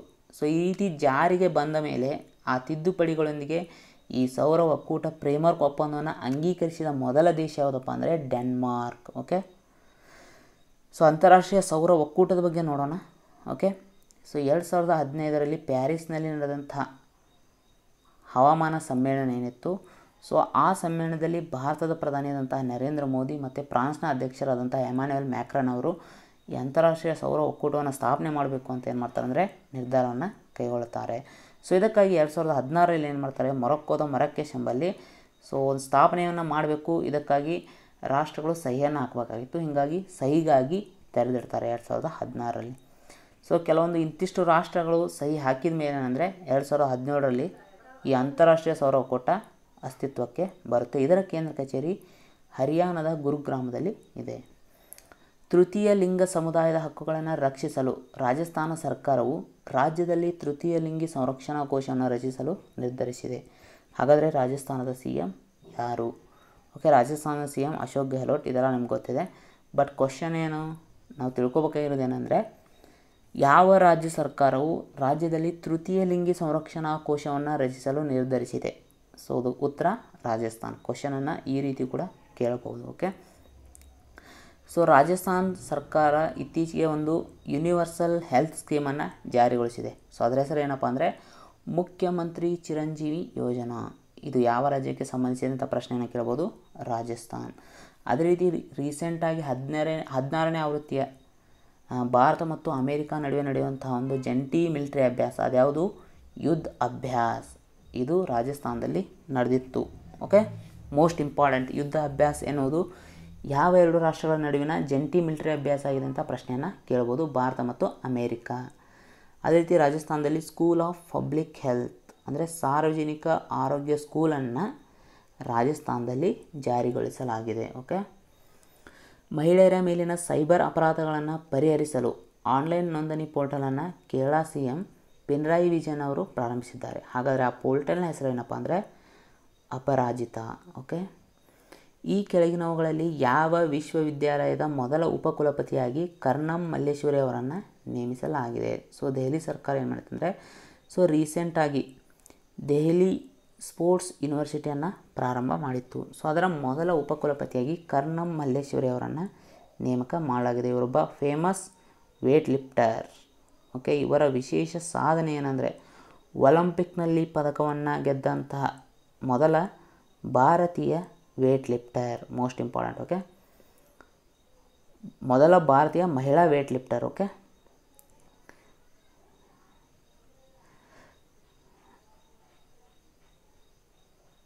ಓಕೆ ಓಕೆ ನಾವು ಕೇರಳದ ಬಗ್ಗೆ ಎಲ್ಲ ನೋಡಿದ್ವಿ. ಅಪರಾಜಿತ ಎನ್ನುವಂತಹ ಪೋರ್ಟಲನ್ನು ಜಾರಿಗೊಳಿಸಿದ್ರು. ಅದೇ ರೀತಿ ಕೇರಳಕ್ಕೆ ಸಂಬಂಧಪಟ್ಟಂಥ ಕೆಲವೊಂದು ರೀಸೆಂಟ್ ಕರೆಂಟ್ ಅಫೇರ್ಸನ್ನು ನಾವು ನೋಡೋದಾದರೆ ಕವರ್ಡ್ ಪ್ಲಸ್ ಪ್ರೋಗ್ರಾಮ್ ಅನ್ನೋದು ಸುದ್ದಿಯಲ್ಲಿತ್ತು. ಇದು ಯಾವ ರಾಜ್ಯಕ್ಕೆ ಸಂಬಂಧಪಟ್ಟಿದೆ ಅಂದರೆ ಕೇರಳ. ಅದೇ ರೀತಿ ಕೇರಳ ರಾಜ್ಯ ಸರ್ಕಾರ ಇತ್ತೀಚೆಗೆ ನಾಲೆಡ್ಜ್ ಎಕಾನಮಿ ಮಿಷನನ್ನು ಜಾರಿಗೊಳಿಸಿದೆ. ಅದೇ ರೀತಿ ಕೇರಳದ ಐರನ್ ಲೇಡಿ ಅಂತಲೇ ಗುರುತಿಸಿಕೊಳ್ಳುವಂತಹ KR ಗೌರಿ ಅವರು ಇತ್ತೀಚೆಗೆ ನಿಧನರಾಗಿದ್ದಾರೆ. ಇವರು ರಾಜಕೀಯಕ್ಕೆ ಸಂಬಂಧಪಟ್ಟಿದ್ದಾರೆ. ರಾಮ್ಗರ್ ವಿಷಧಾರಿ ಅಭಯಾರಣ್ಯವನ್ನು 4ನೇ ಹುಲಿ ಮೀಸಲು ಪ್ರದೇಶವಾಗಿ ಘೋಷಿಸಲು ಯಾವ ರಾಜ್ಯ ಸರ್ಕಾರ ನಿರ್ಧರಿಸಿದೆ? ಸೊ ಇದಕ್ಕೆ ಸರಿಯಾದ ಉತ್ತರ ರಾಜಸ್ಥಾನ್. ಹಾಗಾದರೆ ರಾಜಸ್ಥಾನದಲ್ಲಿ ಪ್ರೆಸೆಂಟ್ ಕಂಡುಬರುವಂಥ 3 ಹುಲಿ ಸಂರಕ್ಷಣಾ ತಾಣಗಳು ಯಾವ್ಯಾವು? 1ನೇದು ಸರಿಸ್ಕಾ, 2ನೇದು ರಣತಂಬೋರ್, 3ನೇದು Mukundra Hills Tiger Reserve. So ಇವು 3 ಹುಲಿ ಸಂರಕ್ಷಣಾ ತಾಣಗಳು. ಸೊ 4ನೇದಾಗಿ ಈ ರಾಮ್ಗರ್ ವಿಷಾದರಿ ವನ್ಯಜೀವಿ ಧಾಮವನ್ನು ಹುಲಿ ಸಂರಕ್ಷಣಾ ತಾಣವನ್ನಾಗಿ ಘೋಷಿಸೋಕೆ ರಾಜಸ್ಥಾನ ಸರ್ಕಾರ ನಿರ್ಧಾರ ಕೈಗೊಂಡಿದೆ. ಓಕೆ, ಭಗವಾನ್ ಜಗನ್ನಾಥನ ಪ್ರಸಿದ್ಧ ಸ್ನಾನಯಾತ್ರೆಯು ಜೂನ್ 2021ರಲ್ಲಿ ಯಾವ ನಗರದಲ್ಲಿ ಪ್ರಾರಂಭವಾಯಿತು? ಮೊದಲನೇದಾಗಿ ಸ್ನಾನಯಾತ್ರ ಯಾವ ರಾಜ್ಯಕ್ಕೆ ಸಂಬಂಧಿಸಿದಂಥ ಪ್ರಶ್ನೆಯನ್ನು ಕೇಳ್ಬೋದು, ಅದು ಒಡಿಸ್ಸಾ. ಅಥವಾ ಯಾವ ದೇವಸ್ಥಾನಕ್ಕೆ ಸಂಬಂಧಪಟ್ಟಿದೆ ಅಂತ ಕೇಳ್ಬೋದು, ಪೂರಿಯ ಜಗನ್ನಾಥ ದೇವಾಲಯ. ಸೊ ಪೂರಿಯ ಜಗನ್ನಾಥ ದೇವಾಲಯವನ್ನು ನಾವು ವೈಟ್ ಪಗೋಡ ಅಂತ ಕೂಡ ಕರಿತೀವಿ. ಅದೇ ರೀತಿ ಬ್ಲ್ಯಾಕ್ ಪಗೋಡ ಅಂತ ಕೊನಾರ್ಕದಲ್ಲಿ ಕಂಡುಬರುವಂಥ ಸೂರ್ಯ ದೇವಾಲಯಕ್ಕೆ ನಾವು ಬ್ಲ್ಯಾಕ್ ಪಗೋಡ ಅಂತ ಕರಿತೀವಿ. ಓಕೆ, ಸೊ ಇದಕ್ಕೆ ಸರಿಯಾದ ಉತ್ತರ ಪೂರಿ. ಯಾಕಂದರೆ ಈ ಜಗನ್ನಾಥ ಟೆಂಪಲ್ ಒಡಿಸ್ಸಾದ ಪೂರಿ ನಗರದಲ್ಲಿ ಕಂಡುಬರುತ್ತೆ. ಈ ಕೆಳಗಿನವುಗಳಲ್ಲಿ 2022ರಲ್ಲಿ ಕಾರ್ಯಾರಂಭ ಮಾಡಲಿರುವ ಮೊದಲ ಭಾರತೀಯ ಸ್ಥಳೀಯ ವಿಮಾನವಾಹಕ ನೌಕೆ ಯಾವುದು? ಅಂದರೆ ಭಾರತವು ಸ್ಥಳೀಯವಾಗಿ ಅಭಿವೃದ್ಧಿಪಡಿಸಿದಂತಹ ಮೊಟ್ಟ ಮೊದಲ ವಿಮಾನವಾಹಕ ನೌಕೆ ಯಾವುದಪ್ಪ ಅಂದರೆ ಅದೇ INS ವಿಕ್ರಾಂತ್ 2022ರಲ್ಲಿ ಕಾರ್ಯಾರಂಭ ಮಾಡಲಿದೆ. ಇದನ್ನು ನಿರ್ಮಾಣ ಮಾಡಿದವರು ಯಾರಪ್ಪ ಅಂದರೆ ಕೊಚ್ಚಿನ್ ಶಿಪ್ಯಾರ್ಡ್ ಲಿಮಿಟೆಡ್. ಆನ್ಲೈನ್ ದ್ವೇಷ ಭಾಷಣವನ್ನು ಅಪರಾಧವನ್ನಾಗಿ ಪರಿಗಣಿಸುವ ಯೋಜನೆಯನ್ನು ಯಾವ ದೇಶ ಜಾರಿಗೊಳಿಸಿದೆ? ಸೊ ಆನ್ಲೈನ್ ದ್ವೇಷ ಭಾಷಣವನ್ನು ಅಪರಾಧವನ್ನಾಗಿ ಪರಿಗಣಿಸುವಂಥ ಯೋಜನೆಯನ್ನು ಕೆನಡಾ ದೇಶ ಏನು ಮಾಡಿದೆ ಅಂದರೆ ಜಾರಿಗೊಳಿಸಲಿದೆ. ಓಕೆ, ಕೆನಡಾದ ರಾಜಧಾನಿ ಒಟ್ಟಾವಾ. ಸೊ ಕೆನಡಾದ ಕರೆನ್ಸಿ ಡಾಲರ್. ಸೊ ಕೆನಡಾದ ಪ್ರಧಾನಿ ಯಾರಪ್ಪ ಅಂದರೆ ಜಸ್ಟಿನ್ ಟ್ರೂಡೋ ಅವರು. ಓಕೆ, ಆರೋಗ್ಯಂ ಎಂಬ ಹೊಸ ಆರೋಗ್ಯ ಸಾಲವನ್ನು ಯಾವ ಬ್ಯಾಂಕ್ ಪ್ರಾರಂಭಿಸಿದೆ? ಸೊ ಅಂದರೆ ಆರೋಗ್ಯಂ ಯೋಜನೆಯಡಿ ಆರೋಗ್ಯಕ್ಕೆ ಸಂಬಂಧಪಟ್ಟಂತೆ ಯಾವ ಬ್ಯಾಂಕ್ ಸಾಲವನ್ನು ನೀಡಲಿದೆ ಅಂದರೆ ಸೊ ಅದು SBI, state Bank of India. Okay, state Bank of ಇಂಡಿಯಾದ ಬಗ್ಗೆ ನಿಮ್ಗೆ ಸ್ವಲ್ಪ ಹೇಳ್ಬೇಕಂದ್ರೆ ಸ್ವಲ್ಪ ಲೈಟಾಗಿ ಹಿಸ್ಟ್ರಿನ ನೋಡ್ಬೇಕಂದ್ರೆ ಮೊದಲೇದಾಗಿ 1921ರಲ್ಲಿ ಇಂಪೀರಿಯಲ್ ಬ್ಯಾಂಕ್ ಆಫ್ ಇಂಡಿಯಾವನ್ನು ಸ್ಥಾಪನೆ ಮಾಡಲಾಗಿತ್ತು. ಯಾವ ಬ್ಯಾಂಕ್ಗಳನ್ನು ಸೇರಿಸಿ ಅಂದರೆ bank of Calcutta, bank of Bombay ಮತ್ತು ಬ್ಯಾಂಕ್ ಆಫ್ ಮದ್ರಾಸ್. ಈ ಮೂರೂ ಬ್ಯಾಂಕ್ಗಳನ್ನು ಸೇರಿಸಿ 1921ರಲ್ಲಿ ಇಂಪೀರಿಯಲ್ ಬ್ಯಾಂಕ್ ಆಫ್ ಇಂಡಿಯಾವನ್ನು ಸ್ಥಾಪನೆ ಮಾಡಲಾಯಿತು. ಸೊ ಇದೇ ಬ್ಯಾಂಕನ್ನು ಜುಲೈ 1, 1955ರಲ್ಲಿ ಸ್ಟೇಟ್ ಬ್ಯಾಂಕ್ ಆಫ್ ಇಂಡಿಯಾ ಅಂತ ನಾಮಕರಣ ಮಾಡಲಾಯಿತು. ಸೊ ಇದರ ಕೇಂದ್ರ ಕಚೇರಿ ಎಲ್ಲಿದೆ ಅಂದರೆ ಮುಂಬೈನಲ್ಲಿ ಇದೆ.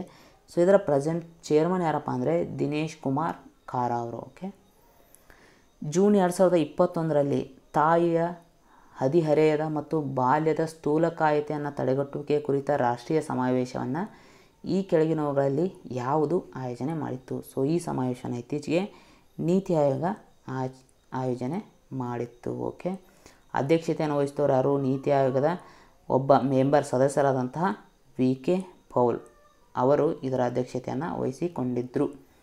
ನೀತಿ ಆಯೋಗದ ಬಗ್ಗೆ ಹೇಳೋದಾದರೆ ಸೊ ನಿಮ್ಗೆ ಗೊತ್ತಿರ್ಬೋದು, ಮುಂಚೆ ಯೋಜನಾ ಆಯೋಗ ಅಂತ ಇತ್ತು. 1950ರಲ್ಲಿ ಸ್ಥಾಪನೆ ಆಗಿತ್ತು. ಆ ಯೋಜನಾ ಆಯೋಗವನ್ನೇ ಕ್ಯಾಬಿನೆಟ್ನ ರೆಸಲ್ಯೂಷನ್ನ ಮೂಲಕ 2015 ಜನವರಿ 1ರಿಂದ ನೀತಿ ಆಯೋಗವನ್ನಾಗಿ ಬದಲಾವಣೆ ಮಾಡಲಾಯಿತು. ಓಕೆ, ನೀತಿ ಫುಲ್ ಫಾರ್ಮನ್ನು ಕೂಡ ಎಕ್ಸಾಮಲ್ಲಿ ಕೇಳುವಂಥ ಚಾನ್ಸ್ ಇದೆ. National institution for transforming India. So present CEO ಯಾರು? ಅಮಿತಾಬ್ ಕಾಂತ್. ಪ್ರಸ್ತುತ ಉಪಾಧ್ಯಕ್ಷರು ರಾಜೀವ್ ಕುಮಾರ್. ಸೊ ನೀತಿ ಆಯೋಗದ ಪದನಿಮಿತ್ತ ಅಧ್ಯಕ್ಷರು ಯಾರಾಗಿರ್ತಾರೆ ಅಂದರೆ ಅವರು ಪ್ರಧಾನ ಮಂತ್ರಿಗಳು. ಓಕೆ, ಮೊದಲ ಬಾರಿಗೆ ಕರ್ನಾಟಕ ಸರ್ಕಾರವು ಎಲ್ಲಿ ಜಾನುವಾರು ಯುದ್ಧ ಕೊಠಡಿಯನ್ನು ಸ್ಥಾಪಿಸಿದೆ ಅಂದರೆ cattle war room. Okay, so cattle war room ಅಂದರೆ ಇಲ್ಲೇನೋ ಜಾನುವಾರುಗಳು ಯುದ್ಧವನ್ನು ಏನು ಮಾಡಲ್ಲ. ಸೊ ಜಾನುವಾರುಗಳಿಗೆ ಸಂಬಂಧಪಟ್ಟಂತೆ ಜಾನುವಾರುಗಳ ಸಂಖ್ಯೆಯನ್ನು ಅಥವಾ ಜಾನುವಾರುಗಳ ವಿವಿಧ ತಳಿಗಳನ್ನು ಯಾವ ರೀತಿಯಾಗಿ ನಾವು ಪೋಷಣೆ ಮಾಡಬೇಕು ಅಥವಾ ತಳಿಗಳನ್ನು ಯಾವ ರೀತಿಯಾಗಿ ಇನ್ಕ್ರೀಸ್ ಮಾಡಬೇಕು ಅಥವಾ ಹೆಚ್ಚಿಸಬೇಕು ಅನ್ನೋದರ ಕುರಿತು ಇಲ್ಲಿ ವಿಷಯಗಳನ್ನು ಚರ್ಚಿಸಲಾಗುತ್ತೆ. ಓಕೆ, ಸೊ ಇಂತಹ ಒಂದು ಕೇಂದ್ರವನ್ನು ಎಲ್ಲಿ ಸ್ಥಾಪನೆ ಮಾಡಲಾಗಿದೆ ಅಂದರೆ ಬೆಂಗಳೂರಿನಲ್ಲಿ. ಓಕೆ, ವಿಶ್ವ ಬ್ಯಾಂಕಿನ ಉನ್ನತ ಶಿಕ್ಷಣ ವೇಗವರ್ಧನೆ ಪರಿವರ್ತನೆ ಯೋಜನೆಯಡಿ ಅಂದರೆ higher education acceleration transformation project. So ಈ ಯೋಜನೆಯಡಿ ಪಡೆದ ಹಣಕಾಸಿನ ಸಹಾಯದಿಂದ ವಿದ್ಯಾರ್ಥಿಗಳ ವಾಸ್ತವ ಚಲನಶೀಲತೆಗೆ ಅನುಕೂಲವಾಗುವಂತೆ ದಕ್ಷಿಣ ಏಷ್ಯಾದ ಉನ್ನತ ಶಿಕ್ಷಣ ಪೋರ್ಟಲನ್ನು ಯಾವ ದೇಶ ಸ್ಥಾಪಿಸಲಿದೆ? ಸೊ ಇದಕ್ಕೆ ಸರಿಯಾದ ಉತ್ತರ ಬಾಂಗ್ಲಾದೇಶ. ಓಕೆ, ಸೊ ಇಲ್ಲಿ ನೀವು ಸೂಕ್ಷ್ಮವಾಗಿ ಗಮನಿಸಬೇಕು. ಮೊದಲನೇದಾಗಿ higher education acceleration transformation project. So ಇದು ಯಾವ ಸಂಸ್ಥೆಗೆ ಸಂಬಂಧಪಟ್ಟಂಥ ಒಂದು ಕಾರ್ಯಕ್ರಮ ಆಗಿದೆ ಅಂತ ಪ್ರಶ್ನೆನ ಕೇಳ್ಬೋದು. ವಿಶ್ವ ಬ್ಯಾಂಕ್. ಸೊ ಈ ಕಾರ್ಯಕ್ರಮದ ಅಡಿಯಲ್ಲಿ ಹಣಕಾಸಿನ ನೆರವನ್ನು ಪಡ್ಕೊಂಡು ಏಷ್ಯಾದ ಅಂದರೆ ದಕ್ಷಿಣ ಏಷ್ಯಾದ ಉನ್ನತ ಶಿಕ್ಷಣ ಪೋರ್ಟಲನ್ನು ಬಾಂಗ್ಲಾದೇಶ ಸ್ಥಾಪನೆ ಮಾಡಲಿದೆ. ಬಾಂಗ್ಲಾದೇಶದ ರಾಜಧಾನಿ ಢಾಕಾ, ಅದರ ಕರೆನ್ಸಿ ಟಾಕಾ. ಬಾಂಗ್ಲಾದೇಶದ ಅಧ್ಯಕ್ಷರು ಅಬ್ದುಲ್ ಹಮೀದ್. ಬಾಂಗ್ಲಾದೇಶದ ಪ್ರಧಾನಿ ಶೇಖ್ ಹಸೀನಾ. ಓಕೆ, ಸೊ ವಿಶ್ವ ಬ್ಯಾಂಕ್ ಬಗ್ಗೆ ಸ್ವಲ್ಪ ನೋಡೋದಾದರೆ ಸ್ಥಾಪನೆಯಾಗಿದ್ದು 1944ರಲ್ಲಿ. ಸೊ ವಿಶ್ವ ಬ್ಯಾಂಕಲ್ಲಿ ಪ್ರಮುಖವಾಗಿ 2 ಅಂಗಸಂಸ್ಥೆಗಳು ಬರ್ತವೆ. ಒಂದು international bank for reconstruction and development. So ಇದರ ಸದಸ್ಯತ್ವವನ್ನು 189 ರಾಷ್ಟ್ರಗಳು ಹೊಂದಿವೆ. ಇನ್ನೊಂದು ಇಂಟರ್ನ್ಯಾಷನಲ್ ಡೆವಲಪ್ಮೆಂಟ್ ಅಸೋಸಿಯೇಷನ್, ಇದರ ಸದಸ್ಯತ್ವವನ್ನು 173 ರಾಷ್ಟ್ರಗಳು ಹೊಂದಿವೆ. ಸೊ ವಿಶ್ವ ಬ್ಯಾಂಕ್ನ ಕೇಂದ್ರ ಕಚೇರಿ ವಾಷಿಂಗ್ಟನ್ DC ಯಲ್ಲಿದೆ. ಪ್ರಸ್ತುತ ಮುಖ್ಯಸ್ಥರು ಡೇವಿಡ್ ಮಲ್ಪಾಸ್. ಒಟ್ಟಾರೆ ಅಭಿವೃದ್ಧಿಗಾಗಿ ಜಂಟಿಯಾಗಿ ಸ್ಮಾರ್ಟ್ ಸಿಟಿ ಪ್ರಶಸ್ತಿ 2020 ಯಾವ ನಗರಗಳು ಗೆದ್ದಿವೆ? ಓಕೆ, ರೀಸೆಂಟಾಗಿ ಮಿನಿಸ್ಟ್ರಿ ಆಫ್ ಹೌಸಿಂಗ್ ಅಫೇರ್ಸ್ ಅಂದರೆ ನಗರ ವ್ಯವಹಾರಗಳ ಸಚಿವಾಲಯವು ಸ್ಮಾರ್ಟ್ ಸಿಟಿ ಪ್ರಶಸ್ತಿ 2020 ಘೋಷಣೆ ಮಾಡಿತ್ತು. ಇದರ ಅಡಿಯಲ್ಲಿ ಪ್ರಥಮ ಸ್ಥಾನವನ್ನು ಪಡೆದಂತಹ 2 ನಗರಗಳು ಜಂಟಿಯಾಗಿ ಪಡ್ಕೊಂಡಿವೆ. ಒಂದು ಇಂದೋರ್, ಇನ್ನೊಂದು ಸೂರತ್. ಸೊ ಇಂದೋರ್ ಇದು ಮಧ್ಯಪ್ರದೇಶ ರಾಜ್ಯದಲ್ಲಿ ಕಂಡುಬಂದರೆ ಸೂರತ್ ಇದು ಗುಜರಾತ್ನಲ್ಲಿ ಕಂಡುಬರುತ್ತೆ. ಸೊ ರಾಜ್ಯಗಳನ್ನು ಕನ್ಸಿಡರ್ ಮಾಡಿದಾಗ ಯಾವ ರಾಜ್ಯ ಪ್ರಥಮ ಸ್ಥಾನದಲ್ಲಿದೆ ಅಂದರೆ ಉತ್ತರ ಪ್ರದೇಶ, 2ನೇ ಸ್ಥಾನದಲ್ಲಿ ಮಧ್ಯಪ್ರದೇಶ, 3ನೇ ಸ್ಥಾನದಲ್ಲಿ ತಮಿಳುನಾಡು ಇದೆ. ಸೊ ಅದೇ ರೀತಿ 1 ಲೈನ್ ಕರೆಂಟ್ ಅಫೇರ್ಸನ್ನು ನೋಡೋದಾದರೆ, ಸೊ ವಿಶ್ವ ಸಂಗೀತ ದಿನವನ್ನು ಜೂನ್ 21ರಂದು ಆಚರಣೆ ಮಾಡ್ತೀವಿ. ಸೊ ಕೇಂದ್ರ ಯುವಜನ ವ್ಯವಹಾರ ಮತ್ತು ಕ್ರೀಡಾ ಸಚಿವರು ಆದಂತಹ ಸಚಿವ ಕಿರಣ್ ರಿಜಿಜು ಅವರು 25 ಫಿಟ್ ಇಂಡಿಯಾ ಯೋಗ ಕೇಂದ್ರಗಳನ್ನು ಪ್ರಾರಂಭಿಸುವುದಾಗಿ ಘೋಷಣೆಯನ್ನು ಮಾಡಿದ್ದಾರೆ. ಕ್ವಶನನ್ನು ಕೇಳ್ಬೋದು, ಒಟ್ಟಾರೆಯಾಗಿ ಎಷ್ಟು ಫಿಟ್ ಇಂಡಿಯಾ ಯೋಗ ಕೇಂದ್ರಗಳನ್ನು ಪ್ರಾರಂಭಿಸುವುದಾಗಿ ಇತ್ತೀಚೆಗೆ ಕಿರಣ್ ರಿಜಿಜು ಅವರು ಘೋಷಣೆಯನ್ನು ಮಾಡಿದರು ಅಂತ ಪ್ರಶ್ನೆಯನ್ನು ಕೇಳ್ಬೋದು. ಸೊ 25. ಪ್ರತಿ ವರ್ಷ ಜೂನ್ 23ರಂದು ಅಂತಾರಾಷ್ಟ್ರೀಯ ಒಲಿಂಪಿಕ್ಸ್ ದಿನವನ್ನು ಆಚರಣೆ ಮಾಡಲಾಗುತ್ತೆ. ಓಕೆ, ಇದನ್ನು ಕೂಡ ಎಕ್ಸಾಮಲ್ಲಿ ಕೇಳುವಂಥ ಚಾನ್ಸ್ ಇದೆ. ಯಾಕೆ ಜೂನ್ 23ರಂದು ಆಚರಣೆ ಮಾಡ್ತಾರೆ ಅಂದರೆ 1894ರಲ್ಲಿ ಸೊ ಅಂತಾರಾಷ್ಟ್ರೀಯ ಒಲಿಂಪಿಕ್ ಸಮಿತಿಯನ್ನು ಇದೇ ದಿನದಂದು ಸ್ಥಾಪನೆ ಮಾಡಲಾಗಿತ್ತು. ಸೊ ಹೀಗಾಗಿ ಪ್ರತಿ ವರ್ಷ ಜೂನ್ 23ರಂದು ಅಂತಾರಾಷ್ಟ್ರೀಯ ಒಲಿಂಪಿಕ್ಸ್ ದಿನವನ್ನು ಆಚರಣೆ ಮಾಡ್ತಾರೆ. ಹೈಬ್ರಿಡ್ ಕ್ಲೌಡ್ ತಂತ್ರಜ್ಞಾನಗಳಲ್ಲಿ ಸಂಶೋಧನೆ ನಡೆಸಲು ಮತ್ತು ಪ್ರಗತಿ ಆವಿಷ್ಕಾರಗಳನ್ನು ಹೆಚ್ಚಿಸಲು ಇಂಡಿಯನ್ ಇನ್ಸ್ಟಿಟ್ಯೂಟ್ ಆಫ್ ಸೈನ್ಸ್ ಮತ್ತು IBM ಹೈಬ್ರಿಡ್ ಇವೆರಡೂ ಸೇರಿ ಇಂಡಿಯನ್ ಇನ್ಸ್ಟಿಟ್ಯೂಟ್ ಆಫ್ ಸೈನ್ಸ್ ಮತ್ತು IBM ಒಟ್ಟಾರೆಯಾಗಿ ಸೇರಿಕೊಂಡು ಹೈಬ್ರಿಡ್ ಕ್ಲೌಡ್ ಲ್ಯಾಬನ್ನು ಪ್ರಾರಂಭಿಸಲಿವೆ. ಓಕೆ, ಅದೇ ರೀತಿ ಇತ್ತೀಚೆಗೆ ಒಂದು ಪುಸ್ತಕವನ್ನು ಬರೆದಿದ್ದರು. ಸೊ ಆ ಪುಸ್ತಕ ಕೂಡ ಸುದ್ದಿಯಲ್ಲಿದೆ. ಆ ಪುಸ್ತಕದ ಹೆಸರು ಏನಂದರೆ 7 since of being A mother. So ಈ ಪುಸ್ತಕವನ್ನು ಬರೆದವರು ತಾಹಿರಾ ಕಶ್ಯಪ್ ಖುರಾನ. ಓಕೆ, ಇನ್ನು ವಿಶ್ವಸಂಸ್ಥೆಯ ಪ್ರಕಾರ ಪ್ರಪಂಚದಾದ್ಯಂತ ಅಂದಾಜು 258 ಮಿಲಿಯನ್ ವಿಧವೆಯರಿದ್ದಾರೆ. ಸೊ 10ರಲ್ಲಿ ಒಬ್ಬರು ತೀವ್ರ ಬಡತನದಲ್ಲಿ ವಾಸ ಮಾಡ್ತಾಯಿದ್ದಾರೆ. ಅಂದರೆ ಒಟ್ಟಾರೆಯಾಗಿ ಪ್ರಪಂಚದಾದ್ಯಂತ ವಿಶ್ವಸಂಸ್ಥೆಯ ವರದಿಯ ಪ್ರಕಾರ ಒಟ್ಟಾರೆಯಾಗಿ ಪ್ರಪಂಚದಾದ್ಯಂತ 258 ಮಿಲಿಯನ್ ವಿಧವೆಯರಿದ್ದಾರೆ. ಪ್ರತಿ 10 ವಿಧವೆಯರಲ್ಲಿ ಒಬ್ಬರು ತೀವ್ರ ಬಡತನದಲ್ಲಿ ವಾಸವನ್ನು ಮಾಡ್ತಾಯಿದ್ದಾರೆ. ಸೊ ಇದನ್ನು ನೀವು ಎಸ್ಸೆಗಳಲ್ಲಿ ಬಳಸ್ಕೋಬೋದು. ಅದೇ ರೀತಿ ಪಿನಾಕ ಎಂಬುದು ಒಂದು ಬಹು ಹಂತದ ರಾಕೆಟ್ ಲಾಂಚರ್ ಆಗಿದೆ. ಸೈನ್ಸ್ ಆ್ಯಂಡ್ ಟೆಕ್ನಾಲಜಿಗೆ ಸಂಬಂಧಪಟ್ಟಿದ್ದು. ಪಿನಾಕ ಎಂಬುದು ಏನಂತ ಪ್ರಶ್ನೆಯನ್ನು ಕೇಳ್ಬೋದು. ಇದೊಂದು ಬಹು ಹಂತದ ರಾಕೆಟ್ ಲಾಂಚರ್. ಸೊ ಇದನ್ನು ಇತ್ತೀಚೆಗೆ DRDOದವರು ಏನು ಮಾಡಿದ್ದಾರೆ ಅಂದರೆ ಪರೀಕ್ಷೆಯನ್ನು ಮಾಡಿದ್ದಾರೆ. ಸೊ ಇದರ ಒಟ್ಟಾರೆ ಕಾರ್ಯವ್ಯಾಪ್ತಿ ಕ್ಷೇತ್ರ ಎಷ್ಟಂದರೆ 45 ಕಿಲೋಮೀಟರ್. ಅಂದರೆ 45 ಕಿಲೋಮೀಟರ್ವರೆಗೂ ಕೂಡ ಇದು ರೇಂಜ್. ಸೊ ಅಷ್ಟು ವಲಯದಲ್ಲಿ ಇದು ಕಾರ್ಯವನ್ನು ನಿರ್ವಹಿಸಬಹುದು. ಓಕೆ, ಸೊ ಇವಿಷ್ಟು ಜೂನ್ ಕೊನೆಯ ವಾರದ ಕರೆಂಟ್ ಅಫೇರ್ಸ್ ಅಂದರೆ ಜೂನ್ 22ರಿಂದ ಜೂನ್ 30ರವರೆಗಿನ current affair part 1. Okay, so ಇನ್ನೂ ಕೂಡ ಪಾರ್ಟ್ 2 ಇದೆ. ಇಂಪಾರ್ಟೆಂಟ್ ಕ್ವಶನ್ಸ್ ಇವೆ. ಸೊ ಅವನು ಕೂಡ ಪಾರ್ಟ್ 2ಅಲ್ಲಿ ನಾನು ಕವರ್ ಮಾಡ್ತಾನೆ. ಅದಲ್ಲದೆ ಕೆಲವೊಂದು ನ್ಯೂಸ್ ಪೇಪರಲ್ಲಿನ ಸುದ್ದಿಗಳನ್ನು ಕೂಡ ಪಾರ್ಟ್ 2ಅಲ್ಲಿ ನಾನು ಕವರ್ ಮಾಡ್ತೀನಿ. ಸೊ ಹೀಗಾಗಿ ಅದನ್ನು ಕೂಡ ನೀವು ಮಿಸ್ ಮಾಡ್ಕೋಬೇಡಿ. ಓಕೆ, ಮತ್ತೆ ನೆಕ್ಸ್ಟ್ ವಿಡಿಯೋದೊಂದಿಗೆ ಭೇಟಿಯಾಗೋಣ. ಅಲ್ಲಿವರೆಗೂ ಟೇಕ್ ಕೇರ್.